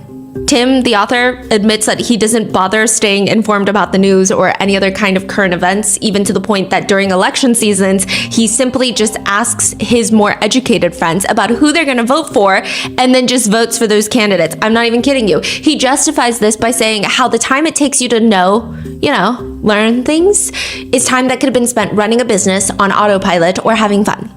So there's that. I mean, needless to say, over 2 million copies have been sold, and I have not met a single person who has read one of those 2 million copies and has managed to work 4 hours a week. But a lot of people love the book, and they have taken nuggets of information to apply to their lives. But what the does Tim Ferriss know about One Taste, and what does he have to do with this case? I think it is Cute to poke fun at modern day self-help gurus. Tim Ferriss seems to be one of the less controversial ones from what I can see, which basically just means he has no allegations of SA against him. Okay, he doesn't think women are created to procreate and populate the planet. At least I don't think so. I mean, he just seems like he's really into cold plunges, biohacking, and productivity. He's also a victim of childhood SA himself. So just before we get into the next part, I have no doubt that Tim Ferriss knew nothing about what's actually going on inside in the depths of One Taste. I think he just... One Taste is a company. Yeah. Okay. He just gets involved and makes it a bit more public, mainstream. He's one of the few people that was talking about One Taste, that made it more mainstream, that had more people talking about One Taste. And that's why we're talking about it. So with the success of the 4-Hour Workweek, Tim Ferriss starts his newest endeavor. It's another self-help book called 4-Hour Body. It's cheeky. Okay, so Tim Ferriss, the productivity guru, productively helping every single person out there feel unproductive, is going to get a lot more personal in this book, where he has this whole chapter dedicated to the fact that he's on a date with a 25-year-old yoga instructor who's hot. I don't know why her age is important, but it intrigued me, so I Googled it. He was 33 when the book came out, so I don't know if that's an age gap that he wants us to know, but it's an 8-year-old younger yoga teacher, and they're eating French food, drinking champagne, and she just blurts out to him that she's never had a big O in her life. Her entire life, she's never experienced it. She's slept with people, never had the big O. Orgasm, right? Yes, and he says, quote, "I've never won the Powerball lottery, but I felt like I just had." What? Yeah, so self-help guru decides to take it upon himself to not be, he writes, "So it came to be that I made her a drunken promise I would fix her inability to owe, not that night, not necessarily through me, but somehow." That is how he goes on a quest, a journey to talk to female O experts. And he comes across the big OM. She calls it the OM. She doesn't call it the O, she calls it an OM. The OM expert, Nicole Daedone, the founder of a company called One Taste. He reads her book called Slow Sex. Tim Ferriss writes about Nicole Daedone's book. This should be required education for every man on the planet. Another self-help guru, Tony Robbins, yeah, though much darker of a figure considering he's got all those SA allegations against him, but he says he even recommends the founder of One Taste her new book to all of his friends, including somebody who, quote, desperately needed it. Even Khloe Kardashian, in a blog post, wrote that everyone should read One Taste founder's book. She says orgasmic meditation is the key to ultimate satisfaction. Gwyneth Paltrow had a whole podcast with Nicole Daedone, the founder of One Taste, and it's all run by this hotter, younger, blonde woman, Nicole Daedone, who was a former Buddhist. I thought I was going to be a Buddhist nun. That was the route I was headed to. When you say hotter, young, why is it hotter, younger, blonde? Hotter, younger than Reese Jones. But she's just a hot, young blonde woman. Okay. And she was a former wannabe Buddhist. Who the hell is Nicole Daedone? Why are all these celebrities and self-help gurus praising Nicole Daedone? And what the hell even is One Taste? My topic is female orgasm. There is a library near the water in San Francisco. You can't get in because it's a private residential property. The bookshelves are probably filled with books. Perhaps Tim Ferriss's books make an appearance. Maybe it doesn't. Who cares? Nobody's paying attention to that anyway. Why would you when there's a naked woman in the room? It's kind of an odd environment. There's chairs lined up, kind of like a personal book signing at someone's house in a home library, but instead of a podium, there is a massage table, and the massage table is facing the small crowd. So it's not sideways, horizontal, where you can see the body being massaged. It's facing the crowd. And there, laying there, just full butterfly legs spread open, is Nicole Daedone. Standing next to her is a fully clothed man who looks a little proud. Because, I don't know, I feel like anywhere else you could maybe mistake this as a person getting a regular massage. I mean, she's on the massage table. There is no sheet to help cover her, but she's laying there and she looks relaxed. She looks like she's about to have a good time. And Fully nude. And he's looking like he's about to do a job well done. He says, we're going to give you a show. It's a show, but it's a real show. You understand? Sometimes people say things like, you know, we teach demos and we're going to tone it down for you because you can't take it. Well, that's fucking bullshit. And the show starts. How many people's in the room? A handful. Less than a dozen. And he leans over and he just starts with his hands manually rubbing Nicole Daedone down there. And she's whimpering, smiling, crying, moaning, giggling, just like a whole wave of emotions that if you experience in 5 minutes, you probably should talk to a therapist about it. People say Nicole is like an electrifying orb. Like she is spreading this palpable energy, electricity through the entire library into everybody else. It's like her legs are spread open and there is this energy shooting out of her privates into the room. That's what they're saying. I wasn't in the room. Like she's very expressive? Yes, but it's not that. Oh. There's electricity coming out of her, honey. It's like spreading through the room and you can feel it. Someone hesitantly walks up to the massage table because it's like they're mesmerized, they're entranced by this, and they caress Nicole's leg. She's shaking in pleasure and it's almost like she's a conduit for electricity because his body starts to shake like he's having a seizure. Oh, a guy went up to touch Nicole's leg and he starts shaking too. He starts shaking. Another person from the other side of the library blurts out, I feel a silvery sensation sneaking down my arms. I feel a vibration in the back of my legs. And after about an hour of that, Nicole's hair is very messy and she is smiling and the energy is thick and she explains to everybody it's because they just witnessed her a female orgasm. And that is why she created her Silicon Valley company, One Taste. It's all about feeding female hunger. Nicole says, a modern Western woman has this mantra that we feel deep in our bones. It goes like this. I eat too much, I diet too much, I drink too much, I shop too much, I give too much, and still there's this sense of hunger that I can't touch. The solution to female hunger is you have to pay Nicole Daedone, take off your pants, keep your shirt on, lay down, get into a butterfly position, your feet are touching, your knees are spread open, and you just have a stroker, which is a fully dressed, typically a man. They call them strokers. They look like massage therapists. They come over and for 15 minutes, they put a dollop of organic coconut lube on one finger and they manually start fondling you. It's not sexual. It's therapy. It's meditation. OM is OM, orgasmic meditation. It's like you go to a yoga studio and instead of doing yoga, you lay there and the male stroker who is trained by One Taste comes over for 15 minutes, performs an OM on your privates. You don't even know each other's names. You don't get to know one another. You don't go to dinner first. It's a clinical service that is going to change your life. That's it. I mean, this isn't entirely a new concept. It's rumored that back in the day, women would go to their doctors and get diagnosed with hysteria, which back in the day, that could mean anything from you have a small headache to full-on psychosis. With the old school doctors, would just manually stimulate the patients down there to help them relax.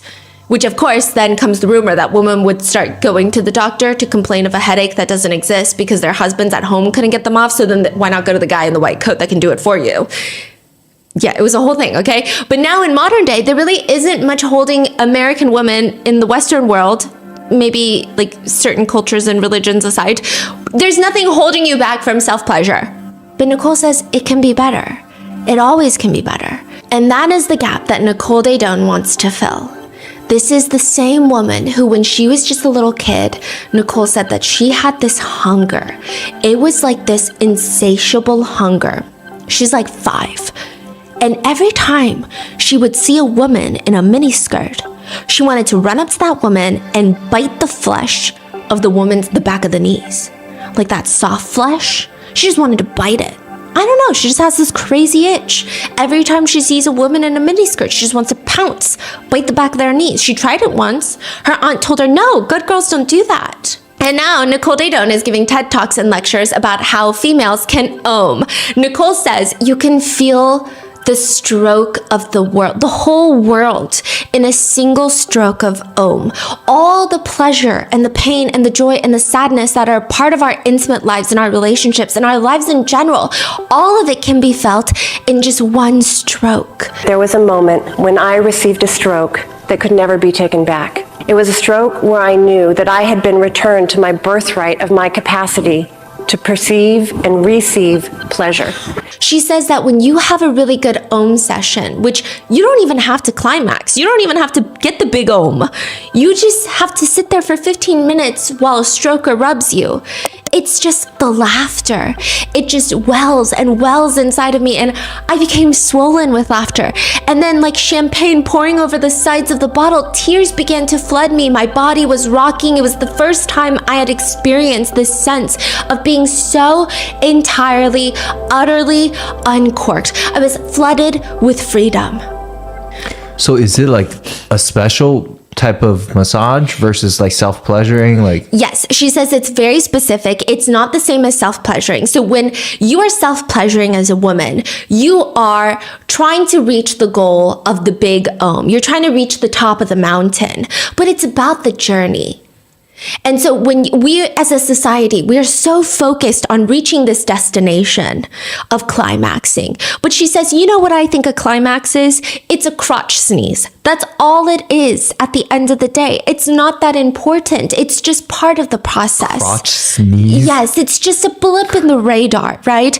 The true meaning is men, they are served all of these intimate things with their partners. They find a partner that they like, and they are meant to be served. Women, you never really learn how to feel down there. Everything is so laced with shame. Everything is laced with, I have to reciprocate. Oh, if he does this for me, or if she does this for me, I have to do it for her or him. But this is true meditation. You lay there for 15 minutes. Nobody expects anything in return. You don't have to sit there and perform and say, oh, you're so good at this. You don't have to scream and like pretend that you've reached the destination when you haven't reached the destination. And you just get to experience. And it's almost a meditative getting back in touch with your feminine state. So many people want to hear Nicole Daedone talk about One Taste, her company, and the practice of Om, that she's able to book out a 1,400 person conference hall at the Regency Hotel in San Francisco, where a lot of mid-sized tech companies hold summits and conferences. Employees of One Taste are walking around with t-shirts that read, "Powered by Orgasm." Just walking around. They're forming lines outside the conference hall. Ladies, please find your nest. Everybody find your nest. Gentlemen, walk up to the stage. Please wash your hands and find your supplies. The supplies are a pair of latex gloves, a small glass container of organic coconut lubricant, because we're not filthy animals, of course it's organic. Then women are guided to their nests. Nest is where you Om. It's a yoga mat, typically, covered with a blanket, 100% cotton blanket. The woman is to lay on her back. Wait, this is the conference? Yes. 1,400 people conference? Yes. Oh, wow. And she is to unclothe from the bottom downward. Keep your shirt on, it gets chilly. Then she is about to experience an Om for the very first time in her life. Or maybe it's the 100th time. It's going to be 1,400 people who paid anywhere between $200 to $400 for this 3-day summit. And they're all going to be Oming together. Everyone received a red card. If you ever feel uncomfortable, hold it up like a little referee and we'll stop. But nobody does. There's 1,400 people. So Yes. is that 700 women? Pairs. 700 pairs? Yes, but a lot of men pay to get in too.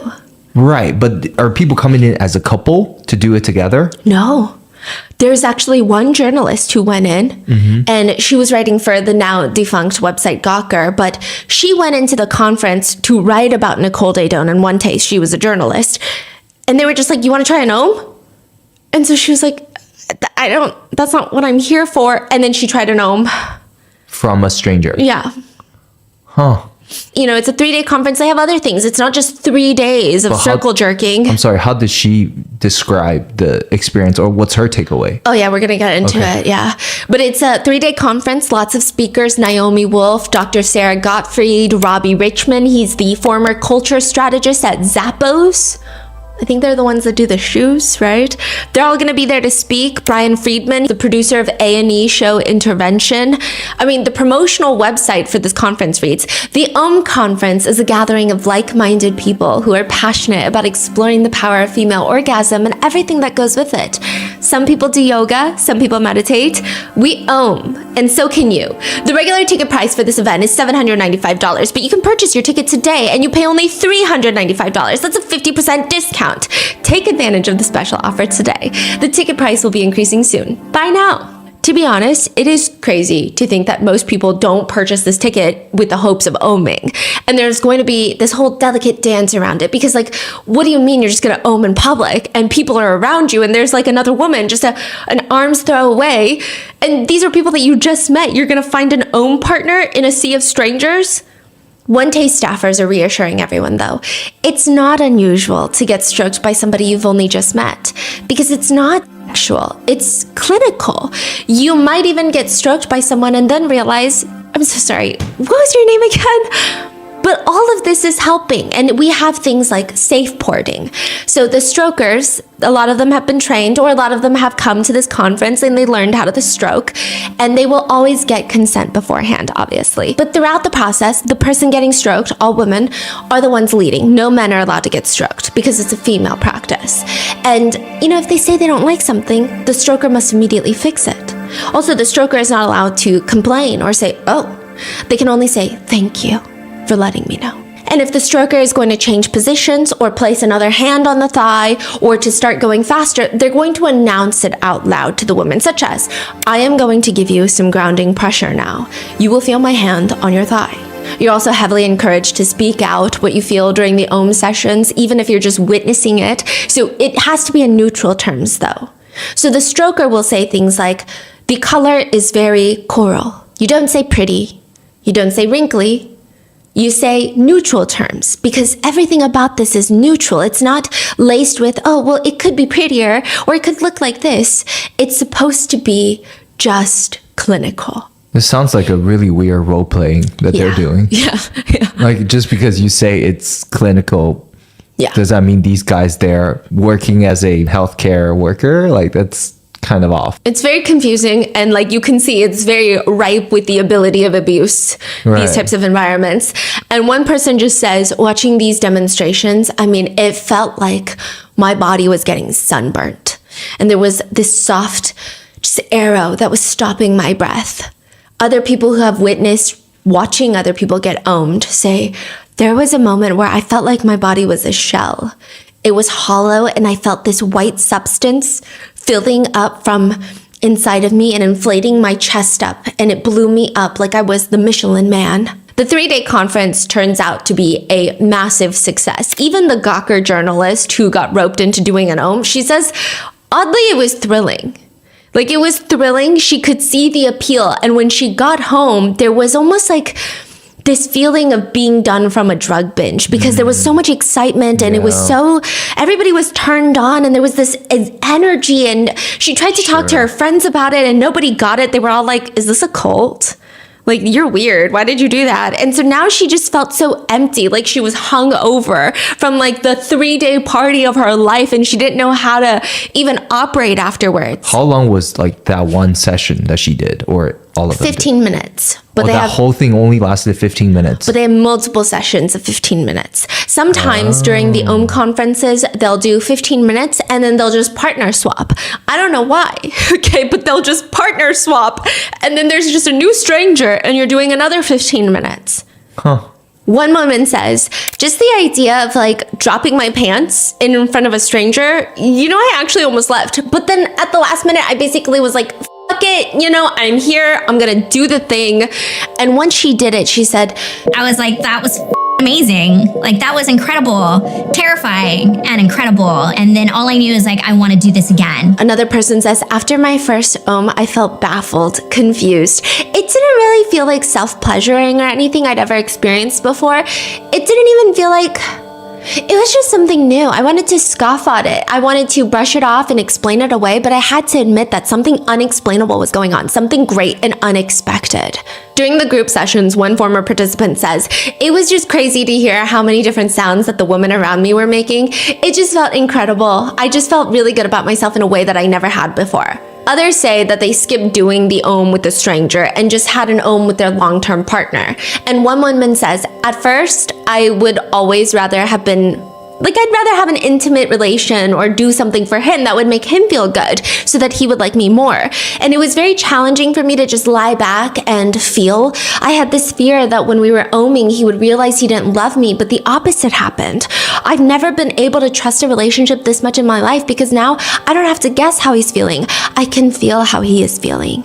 One staff member told a participant, I watched you om, and you sounded like an orchid blooming for the first time in 150 years. Another person says, listen, it's not even that intimate, okay? She says during and immediately after the OM, I had a sense of energetic movement in my limbs and the core of my body. I felt more relaxed, more alert at the same time, more clear-headed, cleared my brain fog, gave me energy. It's better than coffee. Another says, I would rather stay in a cave and OM for a week than go on an all expenses paid trip to Paris. I just kept wanting to do it again and again and again and again and again. One woman burst into tears at the end of the OM session, and Nicole Daydon walks up to them. Why are you upset? Because I don't want this to end. These strokers, are they doing do they have different trainings or? So some of the strokers have different trainings. The employees of One Taste, they paid up to $100,000 themselves to learn coaching classes to how to become master stroker. That is the top level strokers, a master stroker. And they work for One Taste. And then at these seminars, most of the people that are doing the stroking, they're just people that paid $200, $400 to come to this 3-day conference, and they just spent the past 24 hours learning how to stroke. And now they're performing their first stroke on a stranger. Fascinating. Okay. Yeah. Joanna Van Vleck is a very successful businesswoman. She started the Trunk Club, where you get your own personal stylist to send you clothes via a trunk every month. Her company sold to Nordstrom for $350 million. And she is now here at the One Taste conference. Van Vleck says about One Taste and oming, at first I was like, this is gross. I was ultimately scared. It's vulnerable. Sometimes I still lay down to om and I'm like, what the f is this? If there weren't such incredible benefits, I would not lay down and have a man stroke my genitals. I just wouldn't. But om is fuel. We call it, tired and wired. Most women are tired and wired, and om is the exact opposite of that. It's like eating breakfast. That's what we eventually hope. Instead of a latte, women will have an om, because that is what regulates your body. An om for breakfast, One Taste is the Whole Foods for sexuality, the organic, good for you version. The overarching thing, om, is just part of the wellness. Everybody starts clapping. Next on stage, enter another big name in the business world, Robbie Richmond. He was the former Zappos culture strategist, very successful. He's a very well-known guy. Tony Robbins was amongst his client list. Anyway, he gets up on the stage and he says that One Taste told him, you need to get your beast out of you. We got to get the beast out. And everyone starts clapping like, yeah, get the beast out of you. And in order to do that, they told me, you got to turn the heat up. People are clapping, yeah, you got to turn the heat up. That's how you get the beast out. I was in therapy for 6 years for anxiety. And he says, nobody ever suggested to me that maybe you're just turned on. Everybody's clapping, the crowd's going crazy. They're screaming and cheering like, yeah, you're just turned on. He says at One Taste, they helped him more than 6 years of therapy did. Quote, it wasn't just intimate relations, okay? It wasn't just that. I went into the room with this girl and I had this desire to just rip her limbs off. What's happening right now? Suddenly the cheers stop. It was interesting because I felt it all. She felt it too, And the interesting thing was I was barely touching her. Ooh, that, everyone is like, okay, what? He continues, it was this feeling like religion. And as a person who studies culture like me, that's one of the highest echelons. Religion involves the full body, the full spirit experience, and it's got its articles of faith, the principles of Om that blow my mind, principles that apply to life, not just orgasmic meditation and this lifestyle I was starting to see. It resembles a monastery, except rather than deprivation, it's acceptance, it's desire, pleasure, freedom, it's connection. The cult-like rhetoric right after dismemberment fantasies was very hard to digest for the crowd. I will say there were multiple awkward moments during the 3-day conference where everyone is like, ooh, maybe this is not what I signed up for. Was this recorded or? There's lots of archived articles about this, as well as some small recordings, but not much. So what is he doing there? He's a stroker? Yes, he's a firm believer of one taste. A lot of huge... So how does that help him though? Oh, yeah. What's in it for the men? We're going to get into that. Okay. There's a whole what's in it for men. Just you wait, okay? Now, one taste marketing is focused on being tight. Pun intended. Tight around the edges. It's about marketing Om to be as friendly for the masses as possible. So dismemberment fantasies, that's not as marketable, okay? One Taste has all the markings of a cult. They even have communal living buildings where a lot of One Taste members and employees will live together. Nicole used to live there. A lot of One Taste members still live there. They call it the warehouse. That's where they eat, breathe, sleep One Taste.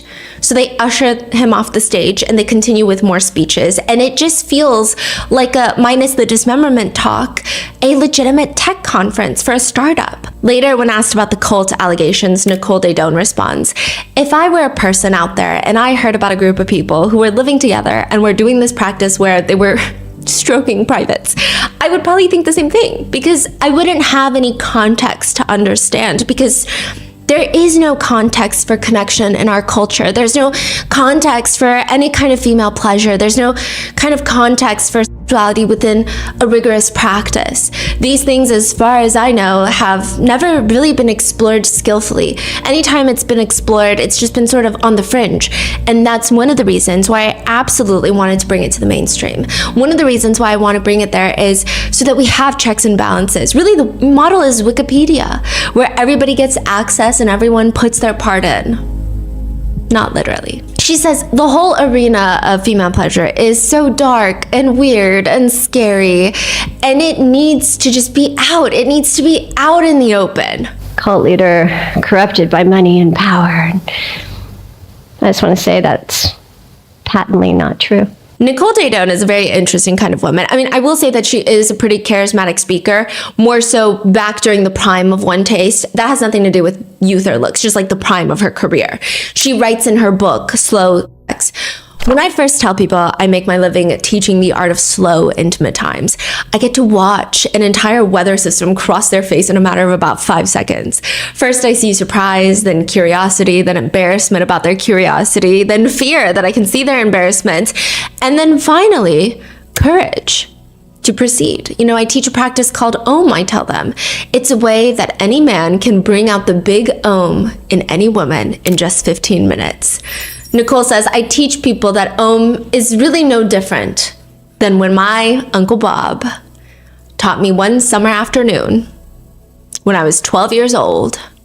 You're kidding me. Of how to really taste a tomato. Nicole says she grew up in California. Her uncle becomes a wannabe tomato farmer. And the first basket of heirloom tomatoes, he shows up at her house and is like, hey, sister, Nicole's mom, you got to try my tomato. And Nicole's mom is complaining, Jesus, Bob, they look deformed. Are we really supposed to eat that? Because heirloom tomatoes, they're like all the rage now. They weren't back then. Uncle Bob takes a big, juicy, lumpy heirloom tomato with a wart and all out of the basket, bites into it like an apple, and there's just tomato juice dripping down his chin into his beard. And then he pushes a fresh heirloom tomato at Nicole's mom. Nicole's mom is like, absolutely not. He gives it to Nicole, who hesitantly, curiously, cautiously, nervously takes a bite of this tomato, and she describes it like any 12-year-old would describe their first experience on ketamine. She says rich, earthy, dense, Words a 12-year-old has never spoken. The taste of minerals, where previous tomatoes had been porous, spongy, common. This tomato was pure saturation. It was as if the tomato itself had a built-in speed limit. It was not possible to eat it quickly and forget about it. This tomato took command. There was no mistaking it. This was a tomato. She wrote that in her book? Or? Yeah. My uncle asked me what I tasted. I couldn't speak. I didn't want to break the spell. What you taste, he prodded, as if he were a blind man asking me what I saw. I wanted to sound very smart to impress him, a difficult task when what you're describing is a tomato. It tastes warm and a little sour. It's kind of like when you lick a penny and it tastes like metal and you feel a sort of a jolt. But at the end, it makes your mouth water. It's sweet, but not candy sweet. Sweet the way skin smells. Soft. Said no 12-year-old ever, okay? But she says her uncle was proud of her and put his hands on her shoulders and gave her sage life advice that she will always abide by. Nicole, the most important thing you will ever do in this life is really, really to taste a tomato. Eventually, Nicole grows up. She's in her 20s. She's living her dream life, but she feels horribly empty on the inside when a friend approaches her with exciting news. She is going to take a course on intimate relations. Nicole says, I was momentarily scandalized. That was something good girls like me didn't talk about. But then I was curious, then embarrassed at my curiosity, then a little bit afraid, then a little bit courageous, and I signed up for the class with her, and that was the beginning of the rest of my life. Quote, if Uncle Bob had been there, he would have been smiling. Nicole says it takes a lot of time to get into the practice of Om. You know, you can be not good at being an Om. Like, you can lay there and you're not doing anything, but you can still suck at it. She says we women may be tempted to default to old habits of augmenting our experience, reassuring the stroker that he's doing well by turning up the volume, breathing, moaning, moving in ways that may not be entirely genuine because you're trying to make them feel better about themselves. But of course, this all takes practice. Nobody gets their first Om right. Many women actually report that they prefer not to reach the big Om during the Om because they've come to enjoy just the massage. It actually increases their sexual energy, whereas traditional intimate relations with a man is all about, getting rid of this excess energy. You feel pent up, you release the energy. But Om is the way that we can build up the energy within ourselves. And people always say, you mean I can actually use Om to generate energy? I can actually use it to increase my capacity? The answer is a big, enthusiastic yes. Om gives us the opportunity to refill our tank. So far, it sounds like a lot of things she said is, well, you're encouraging women to... Yeah. Right. And I think she's about, at least on surface level, her messages seem on par with female empowerment. She says things like, the real question isn't whether women should have power, but what is power? And how does it express itself through the feminine? That is not a question society has ever been eager to explore. For centuries, feminine power has been misunderstood, feared, suppressed. Nowhere is this clearer than in the way that we treat women's sexuality. Feminine sexuality has been framed as unruly, dangerous, chaotic, a force to control, manage, and hide and fill with shame. And all of this is why we need to Om. So this is how it goes. A stroker applies grounding pressure on the woman's legs while maintaining eye contact with the woman's down there. The stroker then narrates what he is seeing in neutral terms. A lot of women report that they started crying once their strokers started narrating how their down there privates look in neutral terms because they've only heard it in very sexualized terms. Interesting. So they've only heard it in very objectifying terms, or in terms of like, well, it could look better so that it could be better for other people to enjoy. Versus just like, hey, your thing is kind of slanted to the left. And they will say that. And sometimes they cry. Because it's a very crazy revelation. This is not a compliment, nor is it a judgment. It is just a factual observation. And then a thumb and index finger get placed on very important spots, and the pressure is as strong as the weight of 2 pieces of paper. Almost like a tickling sensation. Then there's a 13-minute timer. And the final 2 minutes are spent grounding, slowing down so that they can come back down from the high of the experience. 15 minutes is important because a lot of women have reported initially when they first start oming, anything longer than 15 minutes makes their head very cloudy. They don't get mental clarity. They get very confused. And I will say there's a whole silliness to this whole thing because you're doing some of the most intimate acts with a complete stranger in a conference hall filled with more strangers with the goal of it being more clear-minded, promoting longevity and mental health. And there is a huge stress placed on the fact that you need to have 100% organic cotton blankets as well as fully organic coconut substances to rub. So like, how is this feminine power, empowerment interrelated? So first of all, getting to know the female body is very important. Getting to know your own body and to be serviced without the need of servicing others in return, she says, is very important. But also on top of that, she thinks women need to be horn dogs. Okay. So like basically the underlying message after I have read, I want to say at this point, I've read 4 Nicole Daedone books that she published, that she wrote.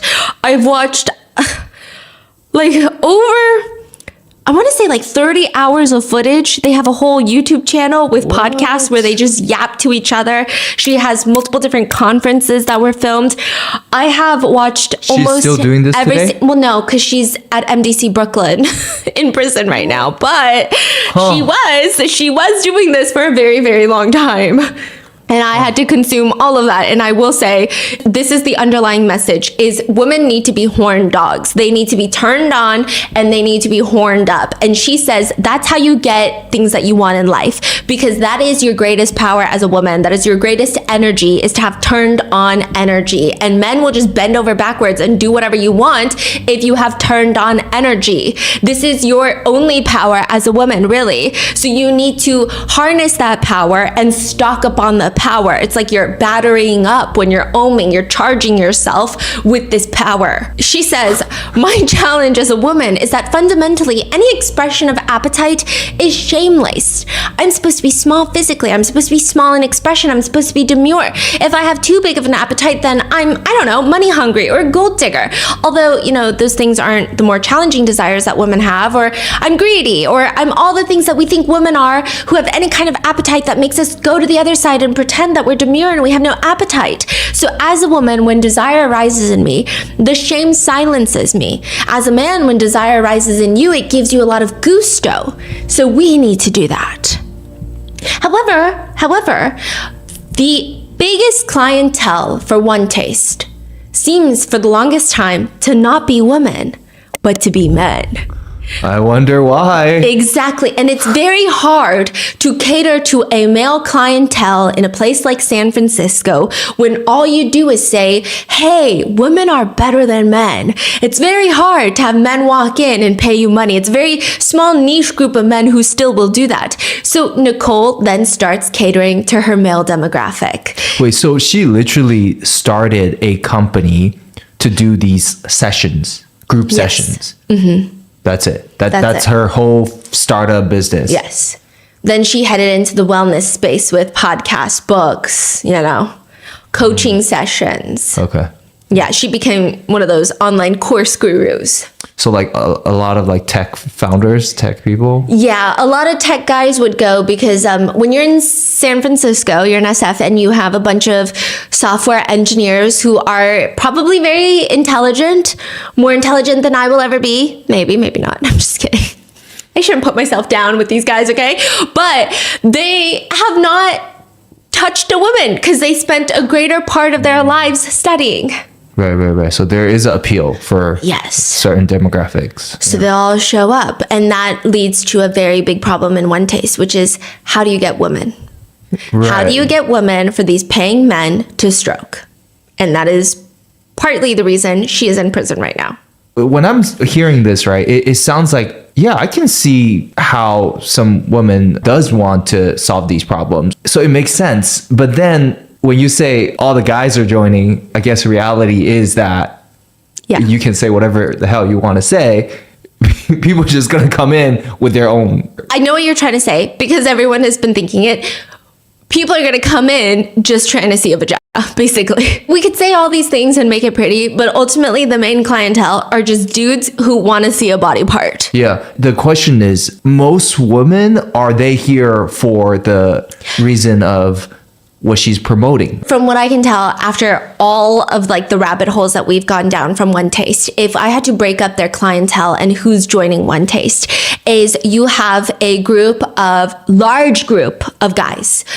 Older, younger, doesn't matter, all probably from the tech space, primarily in SF. Oh. And they don't know how to talk to girls. They've never really known how to make a girl feel pleasurable. They don't know anything. So they go here almost rather than like a pickup lesson.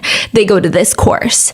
And then you have some older guys who genuinely think that it's a great meditative practice. Or you sometimes have like a huge group where couples, but they don't really stay in the One Taste sphere for long.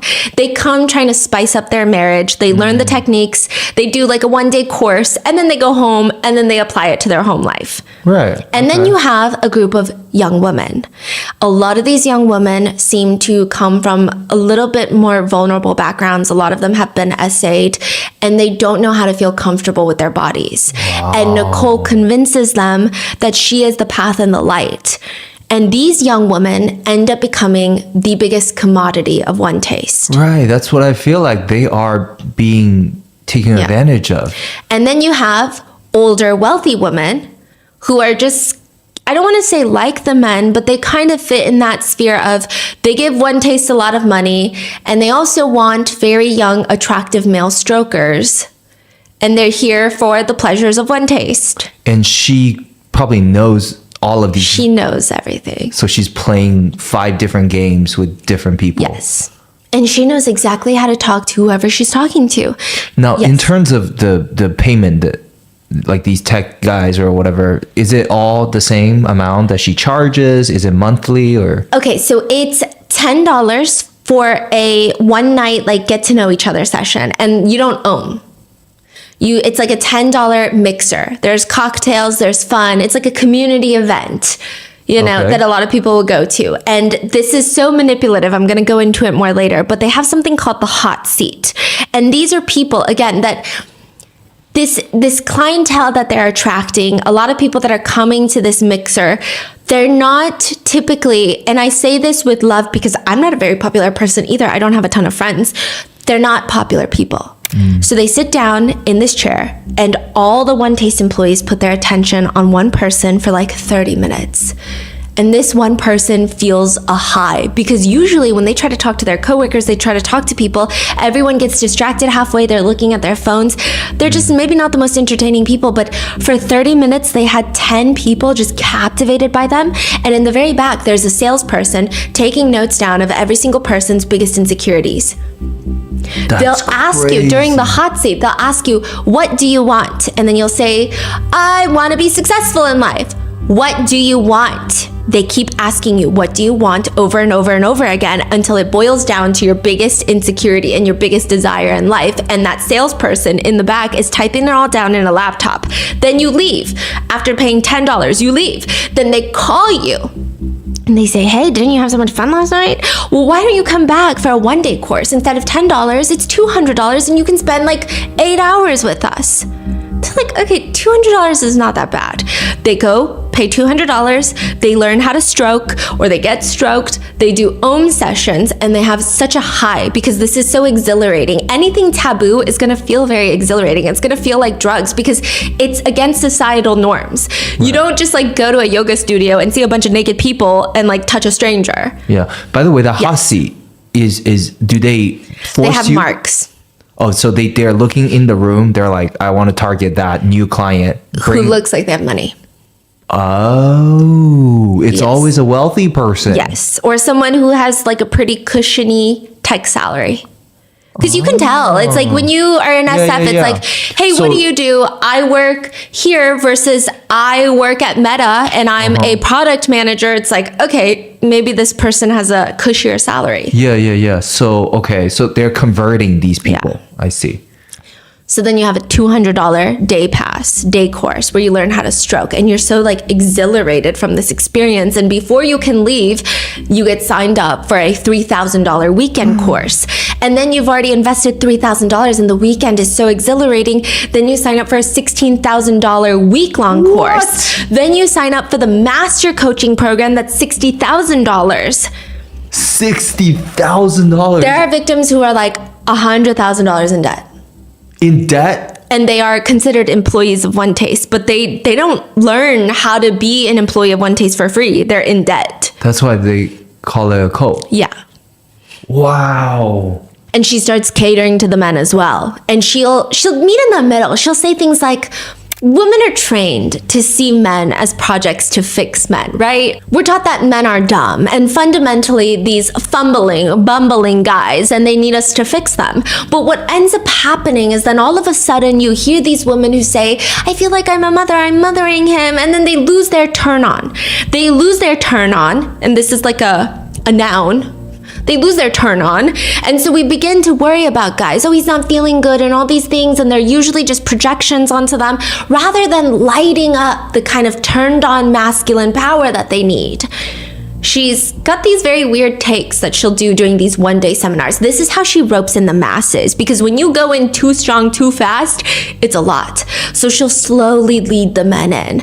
You know, I meet so many fantastic women who are smart and sexy and witty and charming, and women with charisma and who work a 10-hour day and then throw a dinner party for 8 without as much as a nap. I mean, women, it seems, who can do anything except find and keep their man. They watch the man that they desire fall desperately in love with women who aren't as smart, who aren't as sexy, who wouldn't know the first thing about choosing the right wine to go with the chicken. Women who have accomplished nothing at all with their lives. Why her? And when the men come up here and they start talking about their feelings, and women ask this question, they are momentarily stunned by the men's response. It's simple. The guys point out the woman they go for is the one who is nicest to them. So she starts encouraging all the women in the class to be nice to men. Start with one moment of genuine appreciation and feel your way from there. She says, you know, at the end of the day, men, if you're listening to this, women only want one thing, which is, quote, I don't know. competence. No, I'm just kidding. It all comes down to one sweet request. Be more you. That's it. That's crazy. Show yourself to us. It's all we've ever wanted. So, no okay, woman this ever. is like straight up tailoring to the guy. Yeah, because every sane-minded woman listening is like, that's actually like on the bottom of the list, okay? We just want you to know how to do one thing, one chore around the house, do the dishes, do the laundry, don't leave your socks outside. I don't know. Women were like, I will say the comments were crazy on this one. What do you mean comments are crazy? This is like after she goes to jail though. A lot of people are like, yeah, okay, well, that's actually insane. Tell that to the prisoners at MDC. Yeah. It's just kind of not what a lot of women want. It's a little pick-me energy. Yeah. I don't know how to describe it. It is what women want. Yes, I want my husband to be more him, but I also like want the world to be better too. Like it's not that easy. And a lot of people have a hard time wondering why men were going to One Taste seminars. This is why. Also, some men say they were never in relationships and they don't know how to talk to women. And so Nicole will guide them through it. She'll say things like, tell her that tonight you will use her body like a magnet. Every part of her body is going to come alive. One former male member says, one of the exciting things about the organization was, you know, compared to men teaching other men how to relate to women, you got it straight from a woman's mouth. Nicole would break down the dynamics of relationships. The man dilemma, what happens for men. They get all these ideas in their head about how to get access. So first of all, the idea is you're entering the conversation with a separate sense of self. I don't know what she's talking about. The most powerful thing you can do is get in rapport with another human being. That's what OM is. You're syncing up nervous systems on a biological level. When you sync up nervous systems, these magical doors open and you won't know until you have the experience, and then you will know. There's all these programs that are put into men about how to get a woman. First of all, tends to be precisely what blocks you. You may get the body, but you won't get the woman. You won't get the goods from that. She says, look, women want to have intimate times as much as men, just not what's on the menu. She likes what's on the menu, which is regular intimate times. She's just not hungry for steak every day. Women crave variety and surprise and spontaneity. We want a seasonal menu, a specialty menu. We want items that arouse and nourish and satisfy every part of us. It's basically that TikTok about wanting omakase. Okay, that's what she's saying. Women have as much intimate energy as men. It just freezes more easily. You know, women have less of, it's because we get frozen from body image. We're turned on. We're just frozen from body image. Previous relationships, something her dad said to her when she was 11. And by the time that you meet her in her life, she may be so iced over that only a trickle of that desire is getting its way through the ice. Without regular access to the warm heat of a big ohm, the freeze gets deeper and deeper until she has no more access to get her desire at all. But really, a lot of the testimonials from men that have joined One Taste, it's all about the finger. One person says, quote, I was really surprised to discover how much energy I could feel coming through my finger. I hadn't really believed it was possible. Some just say it helped their relationship. Quote, since we've been practicing Om, my girlfriend is so much more turned on. I cannot believe how different it is to have intimate relations with a woman who is truly, fully turned on all the time. And it just feels like Nicole is playing both sides. She tells women it's all about them while she caters heavily towards the men. And if Nicole is anything, she is a walking contradiction. And maybe that's her appeal. Before Nicole becomes an Om coach, she was ready to become a Buddhist monk. Nicole was ready to join the Zen monastery in San Francisco. The only thing that she said that she would miss doing is doing it. I'm not kidding. So like any normal aspiring Buddhist, a monk, she does the same thing. She decides, I'm gonna go out on a 1 week binge. I am going to go to the craziest parties in all of SF, and I'm gonna just like do everything and do everyone, and then I'll never do it again. I'm gonna be a monk, okay? She's gonna do it all. It's at one of those parties where she's looking to do things that she runs into this guy named Erwan.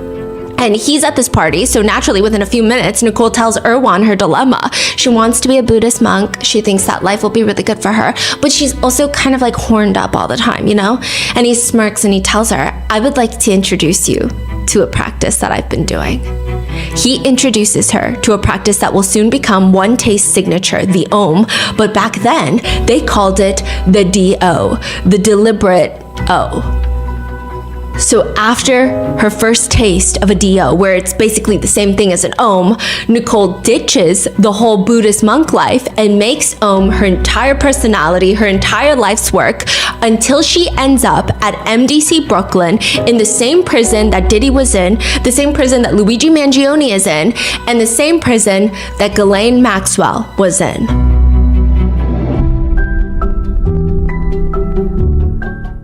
A few weeks back, a family friend was rear-ended.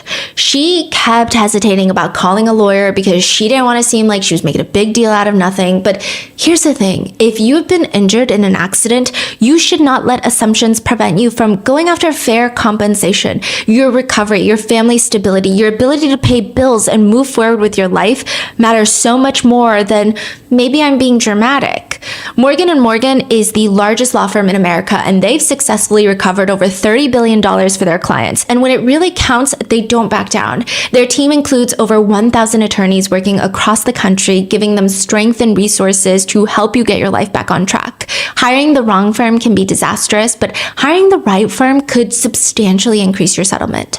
If you've been hurt due to the negligence of someone else, you can check out Morgan & Morgan. Their fee is free unless they win. Just click the link in the description below or visit forthepeople.com/rotten. That's forthepeople.com/rotten, or dial pound law 529 from your phone. This is a paid advertisement.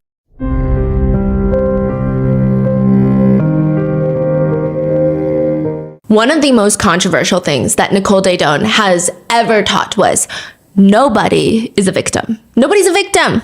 Nicole says in a training session, so I have a story and I am no victim. The problem with the victim story is it takes away your power. You know, I was talking to one of these women and I did a women's group and they were like, oh, I'm so scared to turn on because of all of these terrible men who are gonna R-word me. And I said, if you wanna know the real way to deflect R-wording, it's to turn on 100%. Because then there's nothing to rape. Not only that, but with my experience is that a woman turned on 100% has every single man around her bowing. You know how we have those powered by orgasm t-shirts? This is going to be our new t-shirt. I got R-worded and all I got was a victim story. I know. I got R-worded and all I got is victim story. And she's like smiling into the crowd. She's like, I know. People are shocked. They're gasping in the crowd. And she's like, I know, this is crazy. Or it could be like, I R-worded someone and all I got was a perpetrator story. You picture, what are those? Stick in a river and it just keeps pummeling up against something because it doesn't have a natural way to flow. That's really the experience of what we call perpetrator. My experience is that it is a pure love. So she doesn't believe in rape.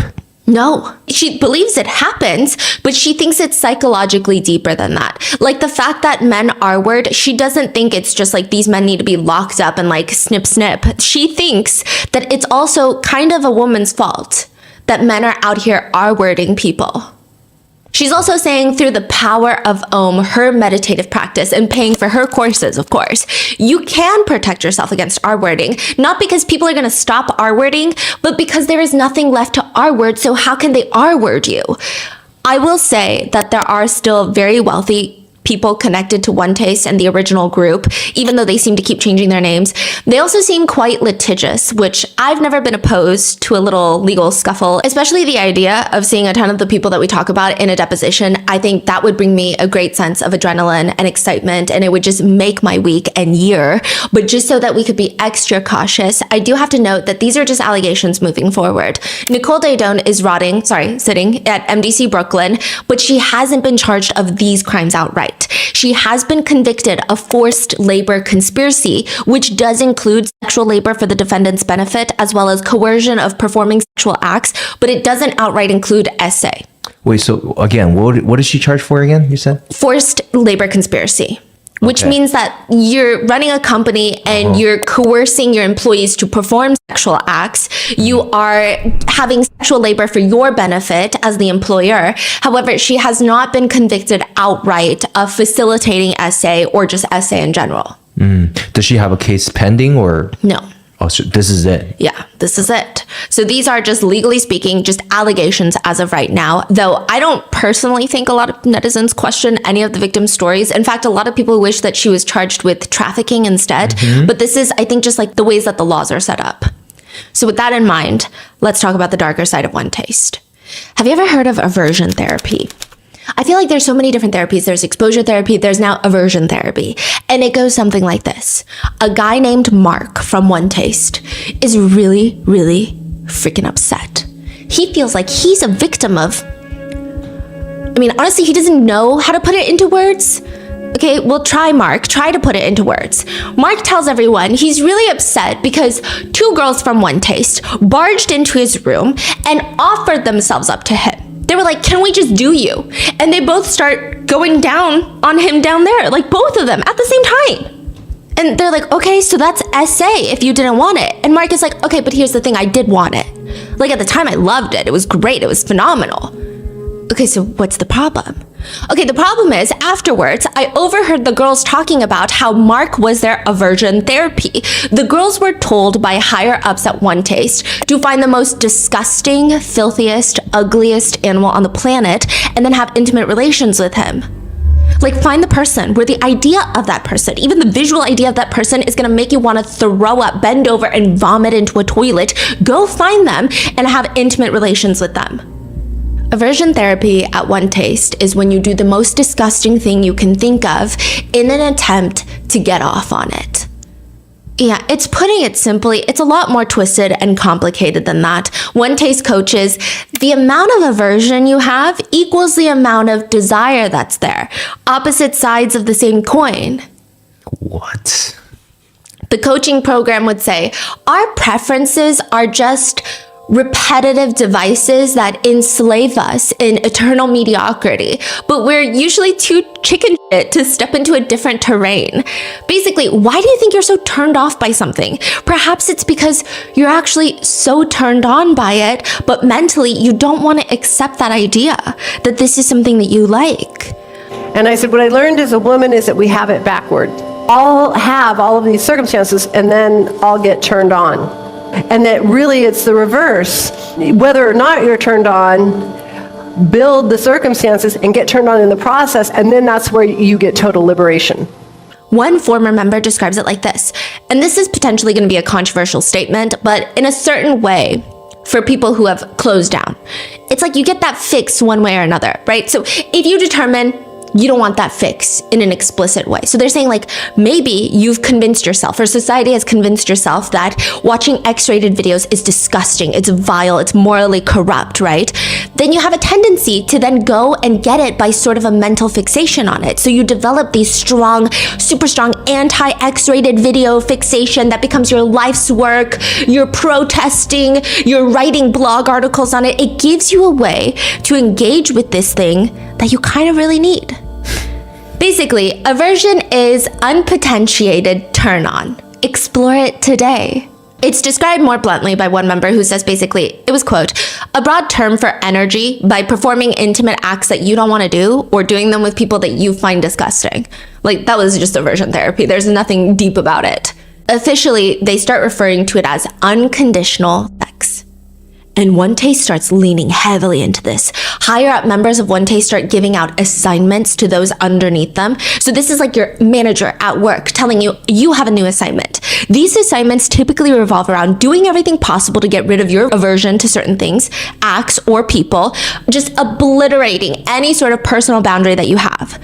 One former member was told to have as many intimate relations with random people that she found to be super disgusting and ugly that she ultimately did not want to have intimate relations with, but in 200 days, they forced her to have intimate relations with 200 different men. And this was presented to One Taste members as a high achievement. She has reached a new level of connection and being turned on. It should be noted, I will say legally, that One Taste claims that everybody was into it, everybody consented, nobody was forced into an assignment. Quote, members who chose to explore their aversions did so voluntarily and were never pressured and incentivized. The activities were always suggestions and not instructions. If they declined, many women told me they would be shamed for having a, excuse my language, golden pussy. So this idea that they were shamed for being too picky or being like, oh, you're being really uptight, you're being resistant. These are all terms that were used to reinforce this idea that like it was more expansive and more enlightened if you could say yes to things that you didn't want. But they would also have these seminars where Nicole would get up there, or another higher up at One Taste would get up there, and they would just look so prim and proper. Something we play with at One Taste is perhaps no means not right now. So the best thing I can tell you is keep going and know that if she, the woman of your interest, is still on your mind, even after she brutally rejected you out of the blue and you can't believe it, she might still want you. So Nicole is just coming up with these. Yeah, Nicole, she'll wake up and have a new idea, and then all of a sudden it becomes the new psychological method to become more connected. Connected to what? Each other, within yourself? I don't really know. I mean, at some point, she just sounds like she is my late grandmother who had Alzheimer's. Like, the ramblings are just nonsensical. One former member says you would have situations where you would have to have intimate relations with X amount of people every week, even if you didn't want to. Or some people were assigned to do a BJ every day with a different person, even if they didn't want to. I mean, basically giving assignments and teaching members that they should ignore their own personal preferences and boundaries, and that if they can't even trust their own boundaries. They're just lying to themselves. You are lying to yourself that you don't want to have intimate relations with Mark. So if you're constantly lying to yourself, who are you going to trust? Well, you're going to have to trust Nicole. And this is what Nicole has to say.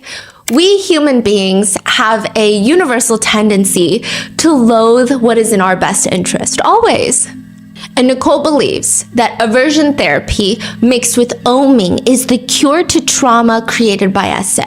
She's like, basically, this is her message. Look around. Everyone has SA trauma. It seems like every woman you meet is so Okay, why is that our fault, right? But she's like, look at all these women that you meet, and guess what? They're still traumatized. They're still miserable. They still don't want to ohm. They don't feel comfortable in their bodies. So what we're going to do is we're going to do ohms so they can get comfortable in their body, and then we're going to do aversion therapy so they can get over the trauma of their SA. She's like promising to sell freedom to the most vulnerable people. Yeah, so this quote-unquote therapy target audience is SA victims. Yes. She says, we know experientially trauma is just stuff that's stuck in the body that needs discharge. So in a sense, the more trauma you have, the more potential for discharge you have. It's awesome. So all of you that people we have tremendous potential. How do you get the trauma out? Nicole says you a lot. Whatever is in there begins to come out. You don't make it come out, you create enough heat that it becomes to come out naturally. When it begins to come out naturally, you ensure that you don't block it. She says that you have to release all of this trauma, or else when you're in the positive version, okay, or the negative flip side that most of us live in, which is trying to avoid danger, that keeps you in a place where danger keeps happening. See, danger doesn't come towards the thing that have agency, that have the capacity to send energy out. Danger comes when danger comes, when it perceives that there's something that will receive it. She's almost insinuating that victims are asking for it because they put out the type of energy into the world where they are inviting danger. She says, in terms of protecting our bodies, when I say this, it's controversial. People don't like it. But in many, many, many studies, they really wanted to understand what had some people be assaulted more than others. So what they did was they spoke to assailants, abusers, violators, and they said, how do you choose who you go after? I go after people who feel like victims and people who don't seem to be aware of their surroundings. And second thing, there's a certain kind of righteousness that people have. Everybody will mess with you nowadays. There's trolls everywhere, but there's a kind of righteousness where you have communicated that you will not back down no matter what. What? What does that mean? She's just saying, if you are turned on and connected through copious amounts of then you will be stronger and more confident, and you will carry yourself with an energy that's like, hey, I don't around. One survivor of childhood SA who joined One Taste, she was inspired because she said that she always had a hard time connecting intimately, which is obviously like a part of trauma when you've been through childhood SA. And she said that because of that past trauma, she meets Rachel, who is the head of sales at One Taste. She's like Nicole's right-hand woman. She's the only other one that gets charged by EDNY, the Eastern District of New York. Yeah, it's very complicated. Also, the reason that a lot of people have not heard about this case as much, I think, is because it actually started trial May 2025, exactly when Diddy's trial started. And it was almost like concurrent trials of very similar rhetoric, of very similar things happening. And then ultimately, she got it worse than Diddy. And she put out all these statements about how this was a gender disparity, this was the double standard for women. Yeah. And it was like, no, I think that jury pool was just ass for Diddy's trial, but whatever. My opinion doesn't matter here, right? Like, how many people is in One Taste at this point? Oh, gosh.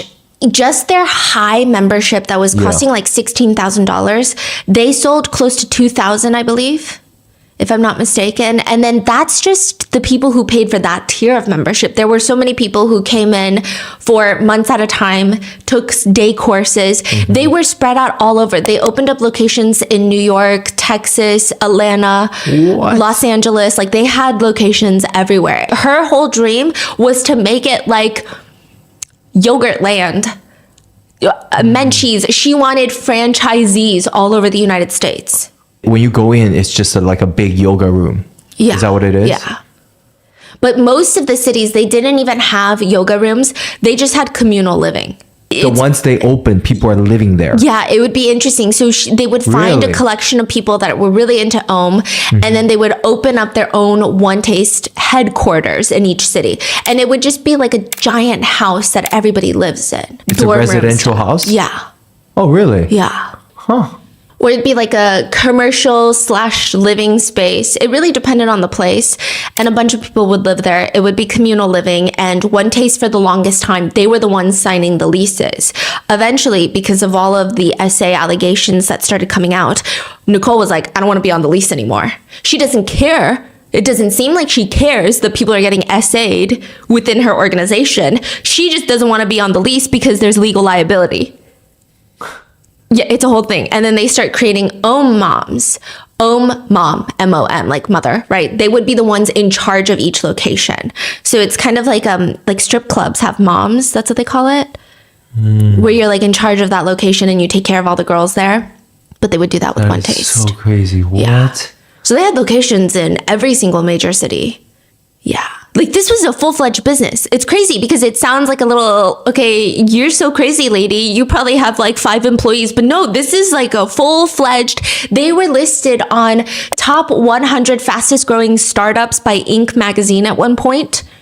So they were trying to go mainstream. Their headquarters, okay, we're going to get there. You'll see where their headquarters is. But anyway, so this woman says that she was inspired because she always had a hard time connecting intimately. And Rachel, one of the One Taste head staff members, head of sales, she's like, I went through the same exact thing and Om cured it.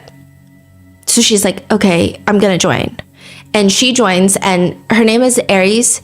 Aries' sister says, I just saw all the light slowly drain from her eyes.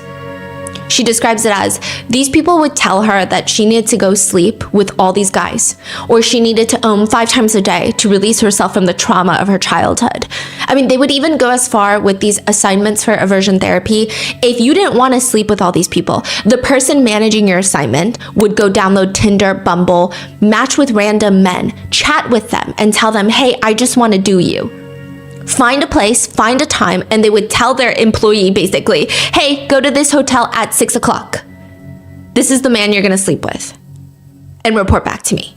This is why it's so crazy, because no one even gets anything out of that. Right. That's So what it's I want not, to know. yeah, it's not like they're going on a website for escorting in these major cities where it's like, hey, I have a client who's going to pay $200 to us. You go and sleep with them. It was genuinely just like a random dude on Tinder. So this is like a form of control on these girls? Yeah. It's like you make them so vulnerable and dependent. And then also a lot of victims of One Taste were saying it's almost this idea of like, they just push you to do the most effed up thing. And then once you do it, if you walk back on it, it's hard for humans to do that, because then this miserable thing that you did was all for nothing. It wasn't for growth. It wasn't for healing yourself. It just becomes another horrendous thing where you've been manipulated. Yeah, it's even more trauma now. Yeah, so you just keep trying to keep going with it because it can't be for nothing. Yeah. Wow. There's just a lot of cruel mental torture embedded in all of this. Another member says that she was assigned by Nicole to sleep with every single man that lived in their shared living quarters. She also had to sleep with this guy named Jeff, which naturally makes her freak out. And she tells Nicole, Jeff looks exactly like my older male relative that essayed me when I was a kid. So I don't think that I want to have intimate relations with someone who looked exactly like my childhood abuser. And that's the entire reason that she joined One Taste, was because of all this trauma, because of this male relative that she couldn't get over. And she says that, I mean, she can't do this. She felt out of touch from her body. She can't do it.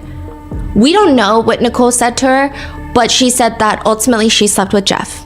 And it was... Nicole probably said this is exactly why you must. Yeah. And she said it was the hardest thing that she ever had to do, but she did it because she fully trusted Nicole. And here's what Nicole is drilling into them day in, day out. Nicole would reiterate that the worst thing that can happen to somebody is to be a victim. She says, quote, the worst thing that happens is that you freeze into an identity, and frozen in that identity is a very clear perception that's projected onto you. Now, some signifiers of darkness tend to be kind of like a chaos, and we associate chaos with darkness itself. My experience is that when you're actually in alignment with chaos, it's not that dark. It's not chaotic at all. It's actually awesome. Another member was forced to recreate her essay incident.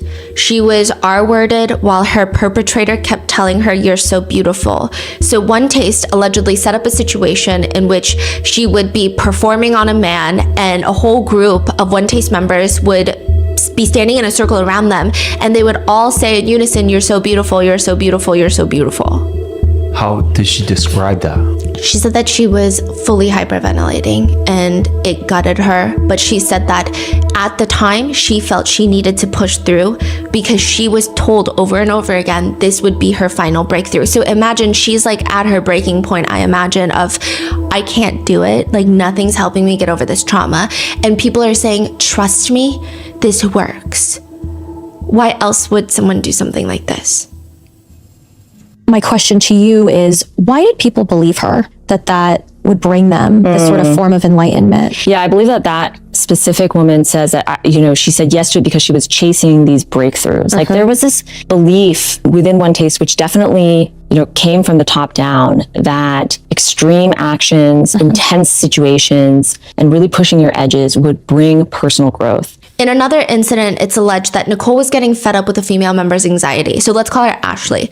Nicole hates that Ashley is anxious. So she sets up an essay session, basically. I mean, I don't really know what else to call it. That's my opinion. She pulls a guy to the side, whispers something to this guy's ear, and is like, hey, go ohm with Ashley. She's like whispering. Ashley sees this. And then the guy walks up to Ashley and is like, hey, Nicole wants me to have an ohm with you.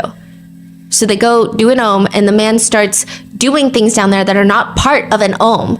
And Ashley did not consent to it, but she says she couldn't voice out no because she didn't want to disappoint Nicole. And she saw Nicole talking to him, so she just assumed this is what she needed. She said, I totally disassociated. I mean, it was really damaging. It felt like being R-worded, and yet I didn't tell him to stop. It's not even just re-traumatizing SA victims, but it's also encouraging them to be victims repeatedly in new various settings. For example, part of Ari's life at One Taste was to let her boyfriend beat her. And this was like a common reoccurring thing. She wrote later in her therapy journal that she sent to her sister, whom she shared this with Netflix. She writes, I woke up today filled with rage. Rage at my boyfriend, rage at he punched me in the face, and he split my lip and bruised my eye. At first I was shocked, and we had fought so many times before, I never thought he would go that far. I found little sympathy. This, I was told, was my fault. I forced him to do it. His beast was only fulfilling what my body had asked him to do. Since I was a survivor of childhood domestic violence, this was my pattern and what my body was asking for. He was only doing what my body asked. And now I was shaming and blaming him for doing what I had asked. I looked around the room at One Taste. All eyes were downcast. Nobody was willing to stand up for me. I never spoke again about the other times he hit me or dragged me around. Looking back now, I can't believe I stuck through it. I so wanted to believe he would change. I was told that sometimes our soulmates must do violent things to help us grow. It was only a way to condone violence. They did not want me to, 1, go to the authorities, 2, have my boyfriend leave and take his money with him. This evening, this community member let his beast out. He picked me up, pinned my arms to the side, and began to shake me in front of everyone. Nobody did anything as he screamed at me how he would like to R-word me, beat me, use me, that he knew where I slept and he would find me in the night. I was reprimanded afterwards for showing fear in the face of a beast. A true turned-on woman would have taken his beast cry for help with grace and love. So what is this guy's behavior? Is this just a violent dude? Yeah. I mean, these are all... So this wasn't part of the quote-unquote therapy that they are all doing together. Nicole had actually joined multiple cults before she started One Taste. So Nicole was part of... Well, okay... You know what? I don't think they're that litigious. Okay, there's 2 cults. There's Morehouse and an alleged sex cult from Lafayette, California. It's officially known as Lafayette Morehouse, that the group uses intimidation tactics to keep members closed up behind purple doors. And then there is another cult, which seems a little bit scarier, but both of them, they were all doing deliberate O's. So they did the thing before OM. Like, she took Om from their practices. Remember, she met up with the guy at the party before she wanted to become a Buddhist, apparently. And then he was like, let me teach you something. And that was a deliberate O. So that was the practice. And both of these organizations were run by 2 different men. And these men were just basically cult leaders. So they would have this thing where they would invite other men to join, and then they would all just like beat the woman there, beat them into submission. And they would say things like, well, I'm only beating you because you're asking me for it. You didn't say it verbally, but whatever you did in your actions and the way that your energy is translating to me, you asked me to beat you. And you can't get mad at me for doing what you asked. And Nicole, she's so psychotic, okay? But apparently she took a lot of pride in the fact that no man ever beat her in these cults. She's special, yeah. So she then puts this practice. I guess it attracts a lot of men, and it keeps men staying because they feel like they're being seen as the masculine, violent criminals that they want to be. I mean, I'm not saying all men are attracted to this type of practice, but I'm saying it's a very specific type of men who are going to want to stay longer in environments like this. So has she said anything to the men? Like, what does she say to men who try to essay women? She thinks that they're all just big little crybabies. What does that mean? Like, if a man wants to essay a woman, she thinks that they are dealing with a lot and that they probably have a beast in them that they were never allowed to express that caused them to do this. She thinks essay is very complicated. She thinks a lot of men have shitty times in society which lead them to essay people.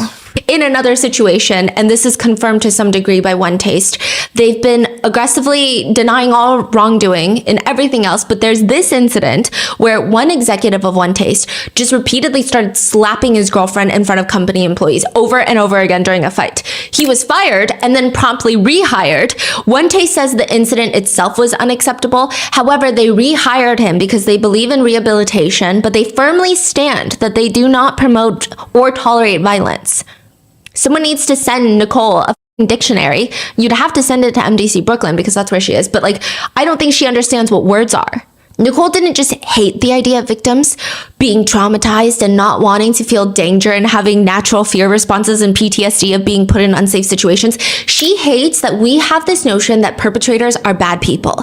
And my experience is that when you get to the root of what's called a perpetrator, that's what exists there. It's this unbearable desire to love through all of the terribly, terribly inaccurate methods that they've been given. Does that make sense? Like, if you picture what, those sticks in a river and it just keeps pummeling up against something, it doesn't have a natural way to flow. That's really the experience of what we call perpetrator. My experience is that it is a pure love. My experience of, we'll call it the victim, is a desire for pure release, pure surrender, pure freedom. Also, if you just need another reason to not listen to Nicole, she says as proof that chaos is the only way to grow, that you have to be in a constant state of chaos to actually achieve a higher purpose. That's the key to enlightenment. Like, this is an actually unhinged woman. One former member says that 2 members were caught fighting by the manager of the company who told them to leave and don't come back until they've both done it with each other. One former member says, the whole point was, quote, if you're having really very strong feelings, negative feelings about somebody, like, have an OM with them. They say OM is very different from sex in that we don't wait until we're in the mood or turned on. Rather, we use OM to turn us on, to stroke our desire, to awaken our libido. So we take it on as a practice. We may set a regular time. We even OM in the middle of a fight because we know as much as we hate our partner right now and want nothing to do with them, 15 minutes from now, we're likely feeling a lot better and the conversation will go very differently. I genuinely think that she needed a way to control a lot of the members, but also up the ante nonstop. I think she got off on keeping people in a heightened state of anxiety and emotions. Her ex-husband, because she was married at one point, long ditched him before One Taste becomes big. But the ex-husband says Nicole actually had this thing where she was fascinated by what she could get people to do. Sometimes she just wanted people to do things just to see if she could get them to do it. Like, she's not even getting anything out of it. But like, if she's like, hey, go jump off the roof, she got pure joy, allegedly, from just watching someone listen to her like that. Oh, that's the control thing, right? Yeah, just loves the control because none of this makes sense. A lot of the times when you have traffickers, they either find a lot of sexual enjoyment in the exploitation or they get financial exploitation. Like, eventually it does become financial for Nicole. But like, all of this, it doesn't make any sense. Why spend so much energy and resources of all of these people doing these assignments, meeting people in hotels from Tinder, forcing them to do things with each other that they don't want to do? Is she also doing all of these things as well? Oh. No, she probably says she is, but she's not. Interesting. Yeah. So she's not doing OM or whatever. As OM gets bigger and bigger, the more powerful One Taste becomes. She is the only female stroker. She stops getting stroked. In fact, a lot of people who left said she used to OM with them a lot and eventually she just stopped asking for OMs. Yeah. Why is that? Interesting.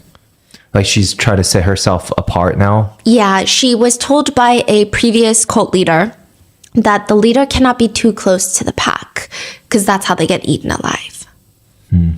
Yeah. No, she's very sick and twisted because the next thing that she starts encouraging people is to employ skillful violation. Members of One Taste are taught that they need to learn how to discern when to push past someone's stated preferences for the sake of that person's growth, not even for yourself. If you had to be forced to make it sound legal, it would be, it's a moment of connection where you know that what this person deeply desires. They know what they deeply desire, but they're too ashamed or too scared or too nervous to tell you, so you just go ahead and do it to fulfill their greatest desire. One member describes it as, you're not really violating what she wants, you're violating what she says she wants.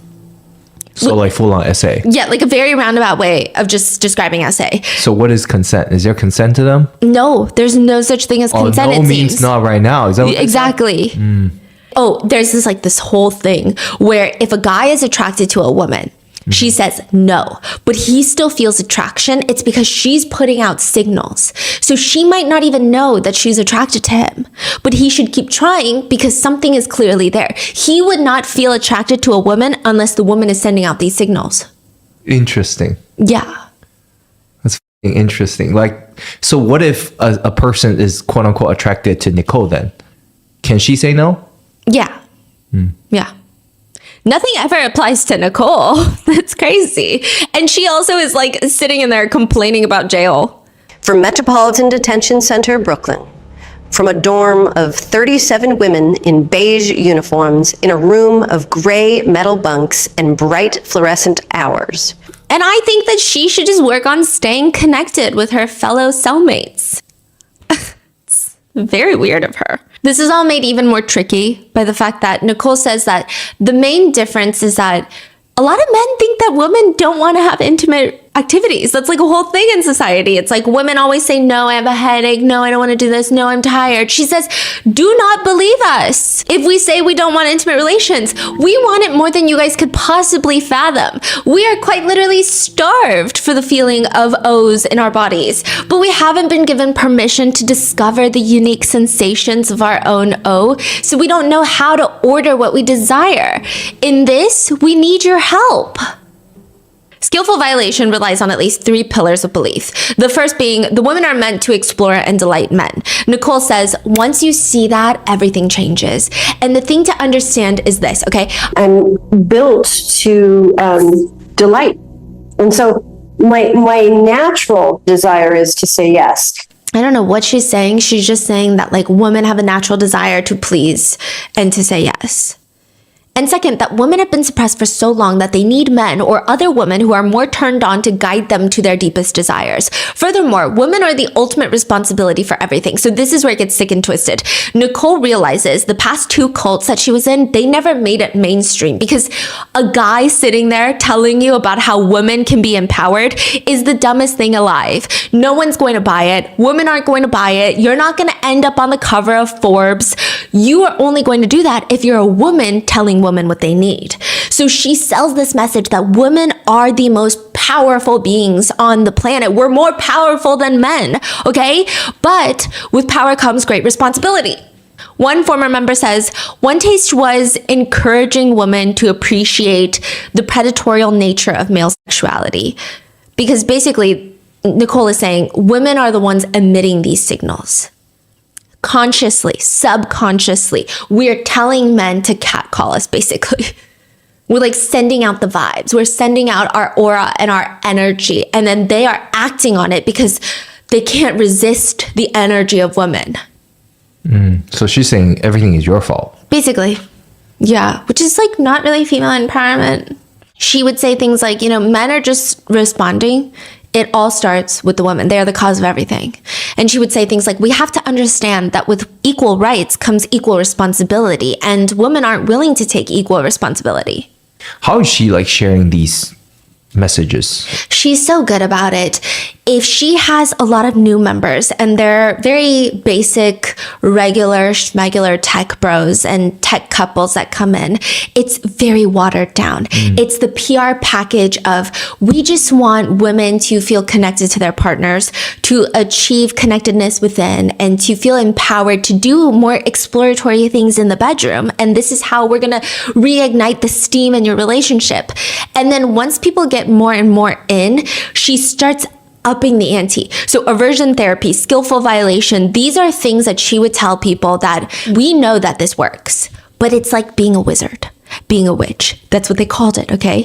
The muggles out there would want to burn us at the stake if they knew what we were doing. But that's the magic. Like, only the people who know and see the magic have the magic. So we can't go out there and talk about it with the muggles. She said, well, this is, you're listening to me, but don't tell this to anybody. Yeah. And they're like, I mean, she's like, you can, but they're going to look at you like you're crazy because the muggles don't get it. They would also think that normal people who don't get it are zombies. They're asleep. They're coasting through life, watching TV on the weekends, being half alive, half connected, having no pure connections within themselves or with other people. So it's like, it depends on which tier of people that you're talking about. And she's got a lot of podcasts. I will say more so in the early years, she was crazier. What do you mean? She was crazier? Yeah, even just like publicly, she was crazier. She would just say things to bigger classes. But then as the world gets more mainstream, yeah, she starts toning it down and everything becomes like wishy-washy connected with spiritualness. Like she starts talking about Eros. What's Eros? It's like she pulls from Buddhists and yogis and tantric teachers. Like she starts making it kind of like more spiritual, but which I have nothing against spirituality. I think it's beautiful. It's just like hers is not spirituality. It's just like mashing together words. Yeah. Like it doesn't make any sense. So she gets a little bit crazier. Where do all these rituals of spirituality come from? The simple answer is sex. She has all of this hidden, and for the first time ever, they have their big inner circle scandal. It doesn't make it to the mainstream news outlets or even to the world outside of One Taste, but this causes a huge rift inside the One Taste community because at this point, there's so many states that have One Taste headquarters. There's so many different cities. They have this online hub that you go to with all the One Taste members from New York, Los Angeles, San Francisco, Atlanta, Texas, and they all start writing, and there's this one post that starts going viral. She is a student who bought into the coaching program. She's probably already spent like $10,000. She's going to stay at the communal residence until she finishes the coaching program. And she's there in Texas training for the course that she paid for. She's in her assigned bedroom working on her laptop when a trained coach, not even a fellow trainee, a trained coach slams open the door without knocking, walks up to her bed and just starts grabbing her chest. She tells him, I'm working, I don't want this, stop. He tells her, quote, I bet this isn't the worst interruption from work you've had. He leaves, but then he promptly returns, waving his finger in front of her face. I don't know, asking like, she's like, what are you doing? Seeing if you'll touch my finger. This is the beginning of your turn on. She tells him no. Eventually he leaves again and she goes to try and lock the door, but there's no lock. She's of course terrified and she writes on the forum, this is not a safe place, which is absolutely valid. One Taste seemingly was not a safe place. I mean, they have shared living spaces, communal living, and it's been alleged where at one point, a man who was convicted and let go of killing his girlfriend, somehow he's free, was allowed to join this communal living space. Another time, a man accused of essaying children was allowed to be interviewed by One Taste. But this incident causes a huge stir in the Ohm community, not in the outside world, but everyone, it's like a shakeup. You would think that Nicole and Ohm, all the executives are like, we gotta pump the brakes. But one of Nicole's inner circle executives. So why yes. Why is it a shakeup? Why are people reacting so aggressively, even within the community? I think that it was a lot of newer people in the community that took it really seriously because of course they should. And then a lot of people that have been in One Taste for a really long time and Nicole's inner executives, they start adding fuel to the fire. They don't just say like, hey guys, we're handling the situation, we got it under control. They start saying things like, look, as a woman, the easier thing for me to do is say I was violated. That way I don't have to look at my part in it. People love the story of violation. We drink it up like water. It keeps women broken. It allows everyone else to feel good because they want to rescue women. In the meantime, we shame and blame the men for showing any signs of desire, for being creepy. It's not that men are bad and women are good. It's that I'm the one as a woman who knows how to tend to these unbelievably powerful forces that need incredible care, nurturance, strength, power, everything that a mother has. I'm the one someone who knows how to hold that power as a mother, not as a father who's doing his thing, but somebody who understands the ramifications of this power. So a lot of the younger One Taste members, younger as in newer, they hear this and they're like, okay, I gotta go. So before it was all like theoretical. Yes. But when this actually happened Yes. within the community. Yeah, and you have to remember that San Francisco especially is a huge hub for freedom in that aspect. So they had the Lusty Lady, which is now defunct, and actually Nicole used to work there. It's a strip club. It was the first unionized strip club in the US. Okay. They also have kink.com headquartered on the same like street that all of the massive tech companies like Uber and Twitter are. Yeah, so they have huge BDSM communities. Actually, one of the communal living centers called the Warehouse, the original one in San Francisco, once One Taste left, it is now like a play dungeon where you can come in and like get strapped up to the crosses and like, you know. So I think a lot of people went in thinking like, oh, this is kind of like role playing maybe. Like, okay, yeah, I don't want it, but like, you know, you kind of, like maybe it's that, and like everybody is a consenting adult at the end of the day, but so people are like experimenting and Yes. learning and just Yes. but instead they're like, hey, if you get groped, it's your fault. Yeah. And then I think a lot of the newer members were like, what? Yeah. What do you mean? Yeah, so there's no consent here? You're like, I gotta go. Yeah. So then it caused this huge rift inside of the community.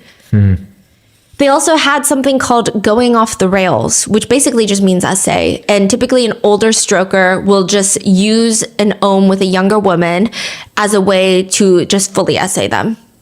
They promote that or they... No, but they would just call it, instead of saying it's essay, you need to go to the police, they would just say, oh, he went off the rails.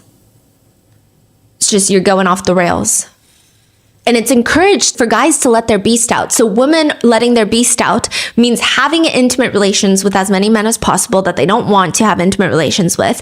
And for men, it's doing whatever the they want, which is further evidenced by a male member. He's doing this introduction video for One Taste, and he's asked to describe his intimate life. And like, I think this is why a lot of Nicole's teachings start heavily leaning this way, because I think this is the community that is giving her money.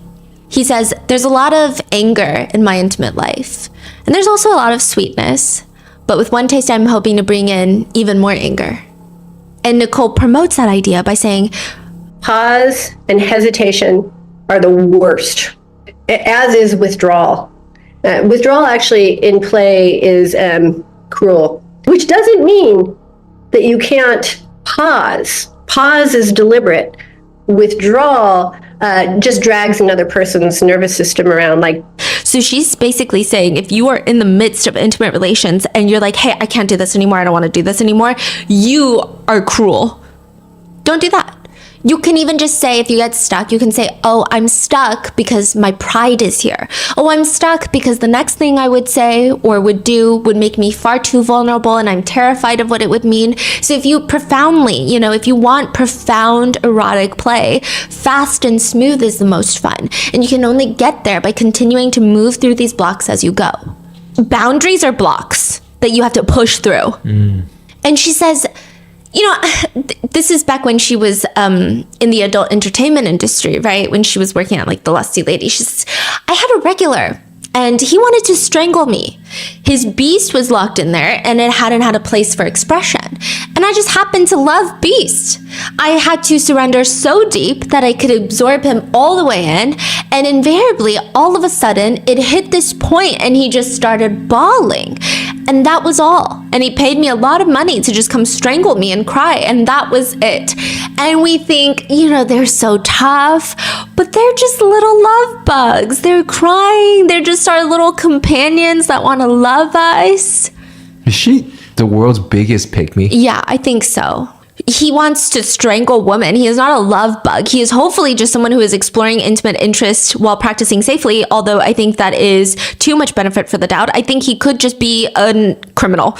Nicole continues, they're just tough because they're met with fear. Nicole's messaging is bluntly, a turned-on woman says yes more often, and that's a good thing. And we know this because let's say a woman complains. She says, there's a secret. And it's this. Behind every woman's complaint is a desire. The complaint is like this moat around her palace, her castle of hunger. No, she's crazy. Nicole may argue that my interpretation is incorrect, but those are ultimately the words coming out of her own mouth. And on that note, she even says in class that SA is a complex issue, not in the sense that SA culture exists, the justice system blames victims, that society at large blames victims. It's not complex in that way. It's complex because SA and assaulters are not just perpetrators. She says there is a rage that lives. And so you see this rage that lives in women, and we all here are fairly familiar with it. But there's a rage that lives in men that you can't win the game. She says they have no dignity. These men, they're groveling for sexless sex and groveling for a drop of anything, and that is humiliating. And that's why I say SA is a very complex thing.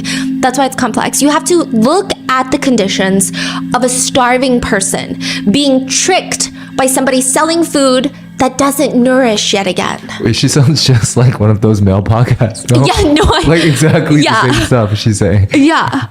She's like, fuck the girl with the list. Like she sounds exactly like a male podcaster. Yeah. And she also, for someone who claims to be bisexual, and I say claims not because I like to question people's sexuality, but she claims this. She fucking hates lesbians. I don't know how else to put it. One victim says she was told nonstop at One Taste. Side note, she's into women. She's not into men. She's a lesbian. And they straight up tell her to her face, if you're not hungry for COCK, you're not connected with your true inner self. All women are hungry for COCK. Even if you're gay, you're hungry for COCK. They start pressuring her to have intimate relations with men, encouraging her that if she can just contact the part of her that is hungry for the COCK, she will be unstoppable and truly powerful in this world. The stuff that is being taught, enforced, and pushed on vulnerable members at One Taste are so confusing in the sense that, I mean, later it's going to make sense because Nicole will want these members to be intimately open so that she can exploit them and have them sleep with investors for the company. That's her ultimate aim, it seems. It's downright evil, but it makes sense in the traditional way of like, okay, that's usually how we see these things unfold. People start these organizations to essentially traffic women so that they can get financial gain. But as of right now, people are like, what is she even getting out of this? What the hell is wrong with Nicole? Do we know the investors or? Yes. Okay. Yeah, and some of them are huge names. One of them that she was courting that I don't think did anything with any members of One Taste, but she really, like they were in conversations with Nicole of investing in One Taste or having some sort of partnership with One Taste, was the founder of Zappos, who sold Zappos for like $1 billion or something crazy to Amazon. Right. So he was talking about investing, but no allegation yet. Yeah. No, there was no allegations that he essayed anyone in One Taste. I don't know if he has any allegations. I wouldn't be surprised considering what's going on with Epstein's list. Everybody's in there. Wellness gurus are in there. Like everybody and their mom and dad is in there. So I don't know. But as of what I can see from One Taste members, they were sent to Las Vegas to constantly court him and like having these business meetings and talking about the benefits of Om. But I don't think that he was catered to in that sense. And then ultimately he did not want to because he wanted to keep a squeaky clean image. Yeah. Really? That's his reason? Yeah, I think he was trying to do something with Vegas where he was gonna, I don't know if he was trying to purchase, like do a development in Vegas, which it was crazy because he was basically saying that even One Taste is too much for Vegas. We're talking about Vegas. Yeah. So he's like, I got to keep my image if I want to win this. I think he was like bidding for a development or something. Interesting. And a lot of this stuff is not even particularly marketable to the masses. Nobody's going to listen to a wellness podcast that talks like this. I would say maybe like 10% of what Nicole says is like every other male podcaster. But like the other 90% is kind of crazy. Yeah. So people start digging. What the hell is wrong with Nicole? Nicole grew up in California with her mom, and her dad left when she was very young, but he does make a reappearance in her life a bit later.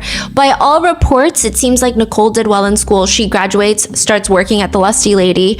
I will say a lot of Nicole's history is alleged. We don't know how much of it is accurate. She has a tendency to allegedly make up stories to fit her weird philosophies. You know those people that are like, I am going to talk about how great of a parent I am, so I'm going to make up the craziest lesson in my head, and and then my kid is going to ask me, Mom, how come you gave money to that man without a house? And then you're like, I don't think your 4-year-old asked you that. That's Nicole, where I'm like, I don't think that happened. Like, I don't think the tomato thing happened the way that she's telling us the tomato thing happened, but like, who am I to say, right? Maybe I was just a dumb, illiterate 12-year-old, but weird, okay? Such as, remember the guy Erwan that introduced her to Dio, the deliberate O, before she became a Buddhist? She also changes that story. She's like, you know what? I think it's more mainstream to say that he was the Buddhist. So then she like starts changing it, and it becomes more spiritual of like, she met the Buddhist? Yeah, who was like, let me rub you down there. And it was a spiritual awakening. So then she just, I mean, that is evidence enough for me to not believe a single thing that comes out of her mouth. But it seems that she worked at the Lusty Lady for a little bit of time. She starts picking up shifts.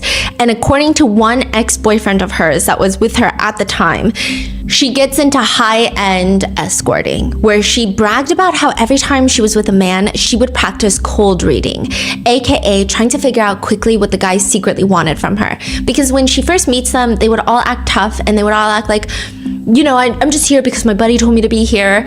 And she's trying to read, oh, like, you want to be spanked. You want to be leashed up like a dog.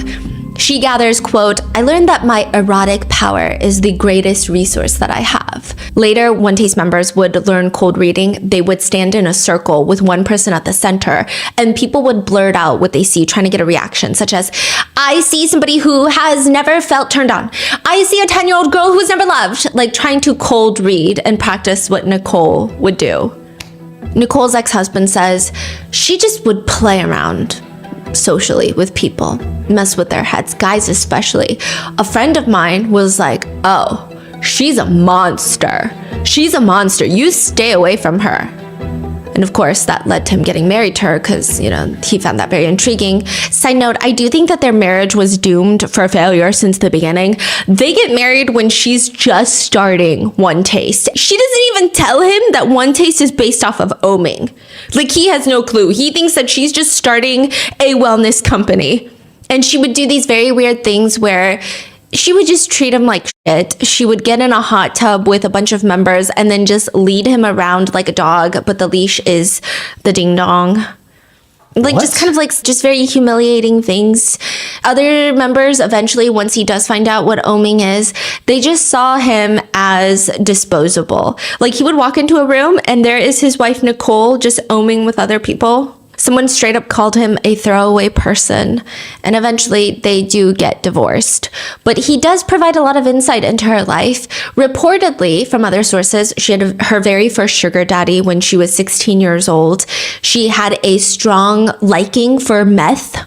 She would sprinkle meth into a tiny little square of tissue paper and then swallow the tissue paper whole. I don't know how accurate that is, but another ex of hers says she just has this energy.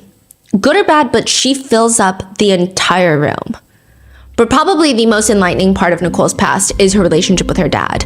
Nicole's dad leaves the family when she's a few years old. He just like leaves Nicole and her mom to be a single mom. Nicole says during this lecture, you know, my dad was a child molester. He had experiences with young girls and he used me as bait. And so that exact behavior, like, whoa, me colluding with somebody who could cause harm, I got that seed out. I got free. I could forgive everybody in that whole experience. I don't know what she's saying, right? Yeah.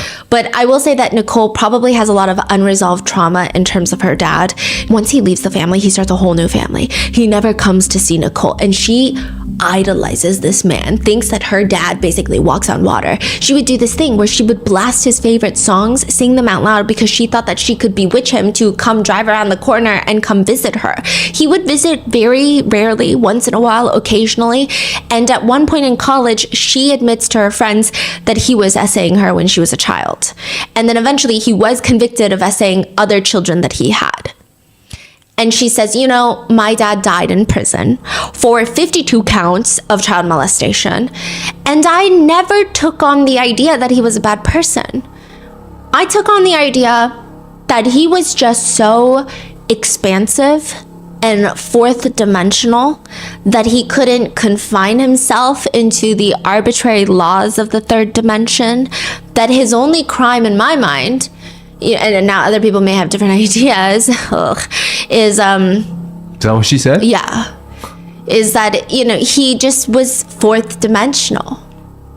She says she saw a married family guy cheating with a video actress. She saw a religious leader sleeping with, his own students.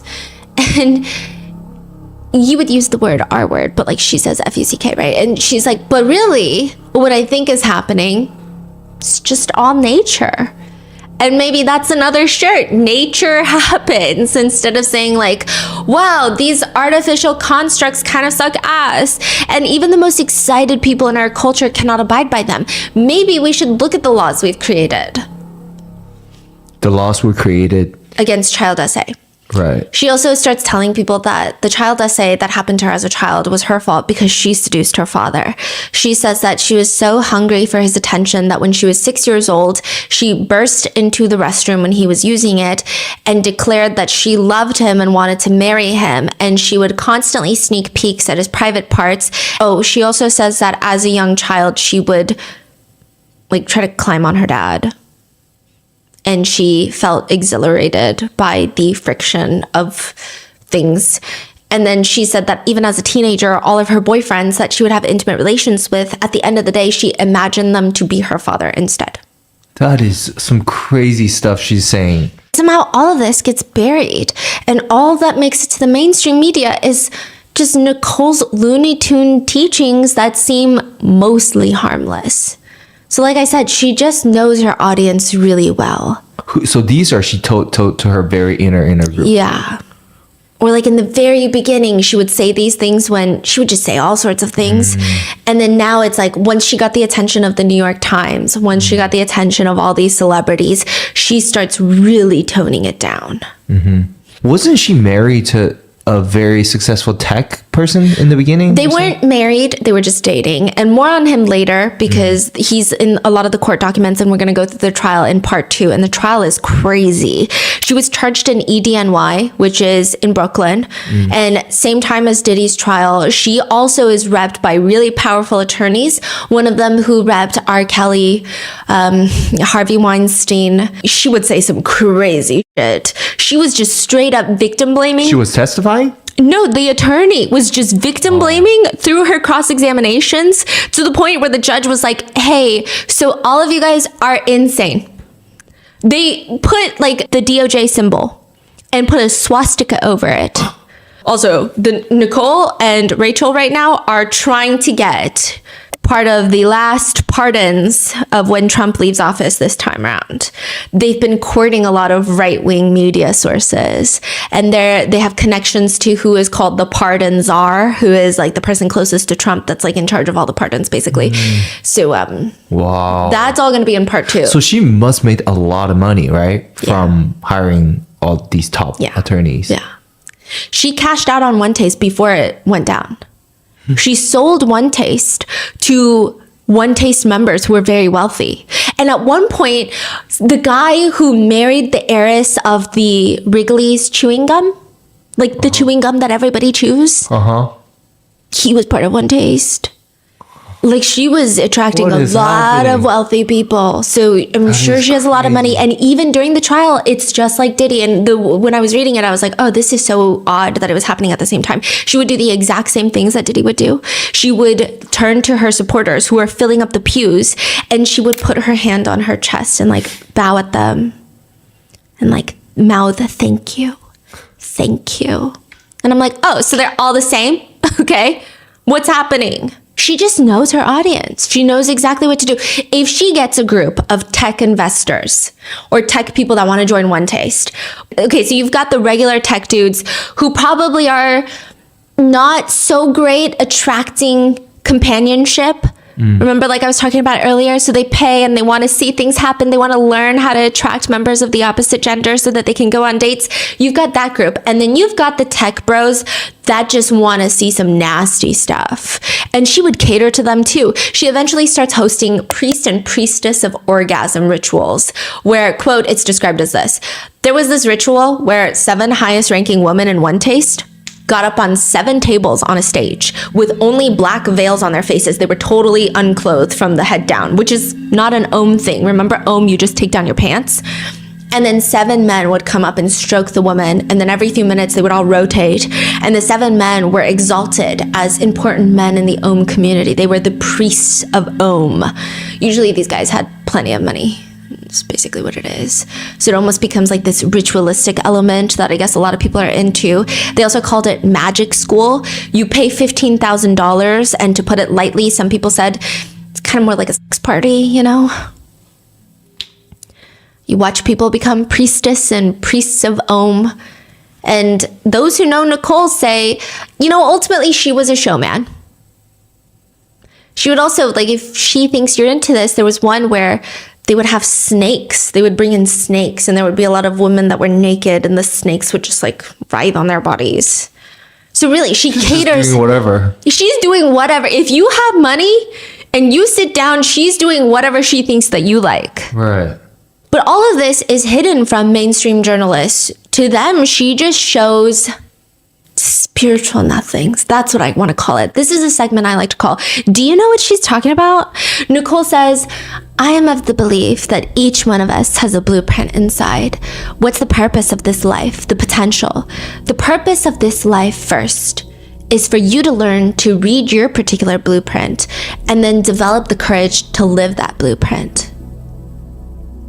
And then you become permission for everyone else to live their blueprint. Does that make sense? No, it doesn't, Nicole. She says, so I have a very deep, embedded, clear blueprint. I talk about it. I talk about all the crazy shit with pride in the pride that I have is that is me. And then I'm going to live it out. In no way do I ever want you to believe that's a prescription for you. I'm much more interested in semantics. It's called description versus prescription. I'm much more interested in discovering what's in there than how do you have that, whatever it is. I'm going into a coma. The One Taste website also says, learning to live unconditionally means learning to live without attachments to the form the energy wants to move in. I'm not saying that that is conceptually dumb. In fact, it's a beautiful concept derived from Buddhist values. I'm just saying, why would you take something so deep and regurgitate it in a way that is so dumb? Perhaps it exceeds my level of comprehension of the English language, even though I would like to say that I think I have a solid basic grasp. I've been mastering the art of talking for at least 2 decades. A better phrasing could have easily been, living unconditionally means letting go of needing life to look a certain way. Instead, you allow experiences to flow naturally, however they manifest. That's it. Yeah. Okay? Sense has re-entered our brains. And then, of course, there are other things that I guess also just make sense, but it's goofy. The only way to build steady attention in the face of protest is to stay firmly rooted in power. Power is located in the neutral location of sensation between finger and clitoris. We keep that spot open with our attention and relate to the spot, not to the person. We cannot afford to relate to the individual without the mediator of the in-between sensation, or else we will fall into the personal, which appears as doubt in ourselves. That's crazy. No, yeah, those are literally, I feel like you're having an awakening. He says, I'm suddenly, English is my primary language now. Wow. Yeah, in one article written by Nicole, it's called the Poison to Medicine list, which I guess the whole thing that she's trying to say is go outside and do this. You can get medicine out of poison. It's just like random excerpts. And again, while the general message seems okay, she seems unhinged. She writes, walk into a Safeway supermarket. Imagine that you've entered nirvana. And the name is code for refuge in the world. The great beyond is right there. The guy pricing the Cheerios, he is a deity. The oranges offer the nectar of the gods. The fluorescent lighting is pristine luminosity. You've entered the legendary palace. They've all been there all along, and they are so happy to see you. It's like a middle schooler writing a fanfic. Yeah, this is so insane. I don't even know what to say. But somehow it works. Hiding the unhinged and selling spiritual nothings at this point, it's gaining traction. They have a following. Nicole has seduced powerful, wealthy men to support One Taste, they have initially pretty horrendous, non-existent earnings. Even with those non-existent earnings, they have the powerful backers. That's how they open up a yoga studio in San Francisco. That's like the first headquarters. It's a 2-story building, and it looks like, you know, those fancy concrete perfume shops in LA. You walk in, everything is concrete and wood, and then you have a display of like 5 glass bottles, and it's all like $200 sandalwood scented eau de parfums. That's exactly what the space looks like. It's that feeling. It's airy, it's sunny, but then everybody just like gets naked and starts doing it, and then you just hear moaning, radiating and echoing off the concrete walls. Welcome to the One Taste Urban Retreat Center. The grand opening, they have burlesque dancers. Maybe they're like performative, interpretive dancers, because at one point they take off all their clothes and then they just start cutting into it with scissors. I don't know what that's supposed to mean. So it's like Sanctum the Club, but also meets Erewhon-esque smoothies and wheatgrass shots, meets a yoga center. Unclothed yoga, Om sessions, poetry nights, workshops, community building events. They would have something called the Temple of Sirens, where it's a night you come in, you pay entrance fee. Female employees are going to dress up in hot outfits. You purchase a ticket at the door and they give you attention. They'll blindfold you, give you a food tasting experience. They have foot washing stations for these women to wash feet, which is kind of biblical, I guess. I don't know. She's like just going on FetLife and looking up the biggest KINKs that exist and just like, let me incorporate them to every single event. They do sushi on a nude woman, but because this is a full-fledged LLC, it doesn't meet the health code. So they had to completely saran wrap her body, which I imagine looks even more sinister looking. So she's like completely saran wrapped, and then they put the sushi on top of the saran wrap. I'm like, that... They have an event called the Joy of Chest, where it's just like hundreds of pictures of chests and topless hostesses walking around, and this booth that you can walk up to where you can, quote, come on in and get felt up. So I imagine they have employees that you can feel. So like these things just attract all the rich tech founders, and it seems like this attracts the okay earning tech people. Mm-hmm. The tech founders, it seems like Nicole gets them. Mm-hmm. And I will say Nicole is charismatic. And I think the thing that Nicole has is probably what Lauren Sanchez has. Which is like, I think that's what everyone says about Lauren Sanchez. She's not what people think is the most attractive woman in the world. And they think that Jeff Bezos can have every woman in the world. So why Lauren Sanchez? I think both of them are very good at talking to guys. But not in the like, do whatever you want type of way, I guess. I think that she has some sort of allure with these tech founders. Yeah. It's actually, back in the day, they called them courtesans. And I say that because Nicole was very into the idea of being or having modern day courtesans. So back in the day, you have concubines. Concubines are just mistresses. Typically, they came from lower backgrounds. Mm-hmm. They would just live in a residence where a wealthy man would come in, and you're like a mistress. Your duty is to bear children and be ready for this husband. But you're not like the wife. You're not the one living in the main house and living with jewels and all these things. And then you had courtesans. These women typically came from better backgrounds. They were typically highly educated. They were well informed of the arts, and they were essentially very, very high-end yacht girls, essentially. So they know how to conversate. They know how to go watch a play and talk about Shakespearean ideologies and all these things, and have these in-depth conversations with wealthy men. They can be like intellectually stimulating, but ultimately, like, there is a transaction happening. Right. So I think Nicole got a lot of inspiration from that. That's the vibe I get. But Nicole would say, this is why this place is called One Taste. Once you've tasted being inside of yourself and knowing yourself, there is some part of your soul that will always crawl to get back. But how do you make money from that? $10 for a guy to walk in and touch someone's chest and then walk out? You're not going to get massive conversions to even pay for this type of warehouse. Is she only going to sit there and gather all these tech founders and investors? Or is she going to do something else? According to one former member, they had a conversation with Nicole, and they said, quote, I looked at her and I said, you're starting a religion, aren't you? And she goes, yeah, I want to start a religion. But the thing is, you can't sell God. You can get God on Amazon. What I'm selling is sex, because you still can't get that. What does that mean? She is going to start using the members. And that is where I leave you with part 1. Because the next step, she's going to up the ante. She's going to victimize the members even further. She's going to get a lot more investors. She's going to start making a lot of money. She's even going to move the headquarters of One Taste right across the street from Uber, Twitter, and Dolby. It's going to get big, and it's going to get bad. That is part 1 of the One Taste cult. What are your thoughts so far? Leave it in the comments. Stay safe, and I'll see you in the next one.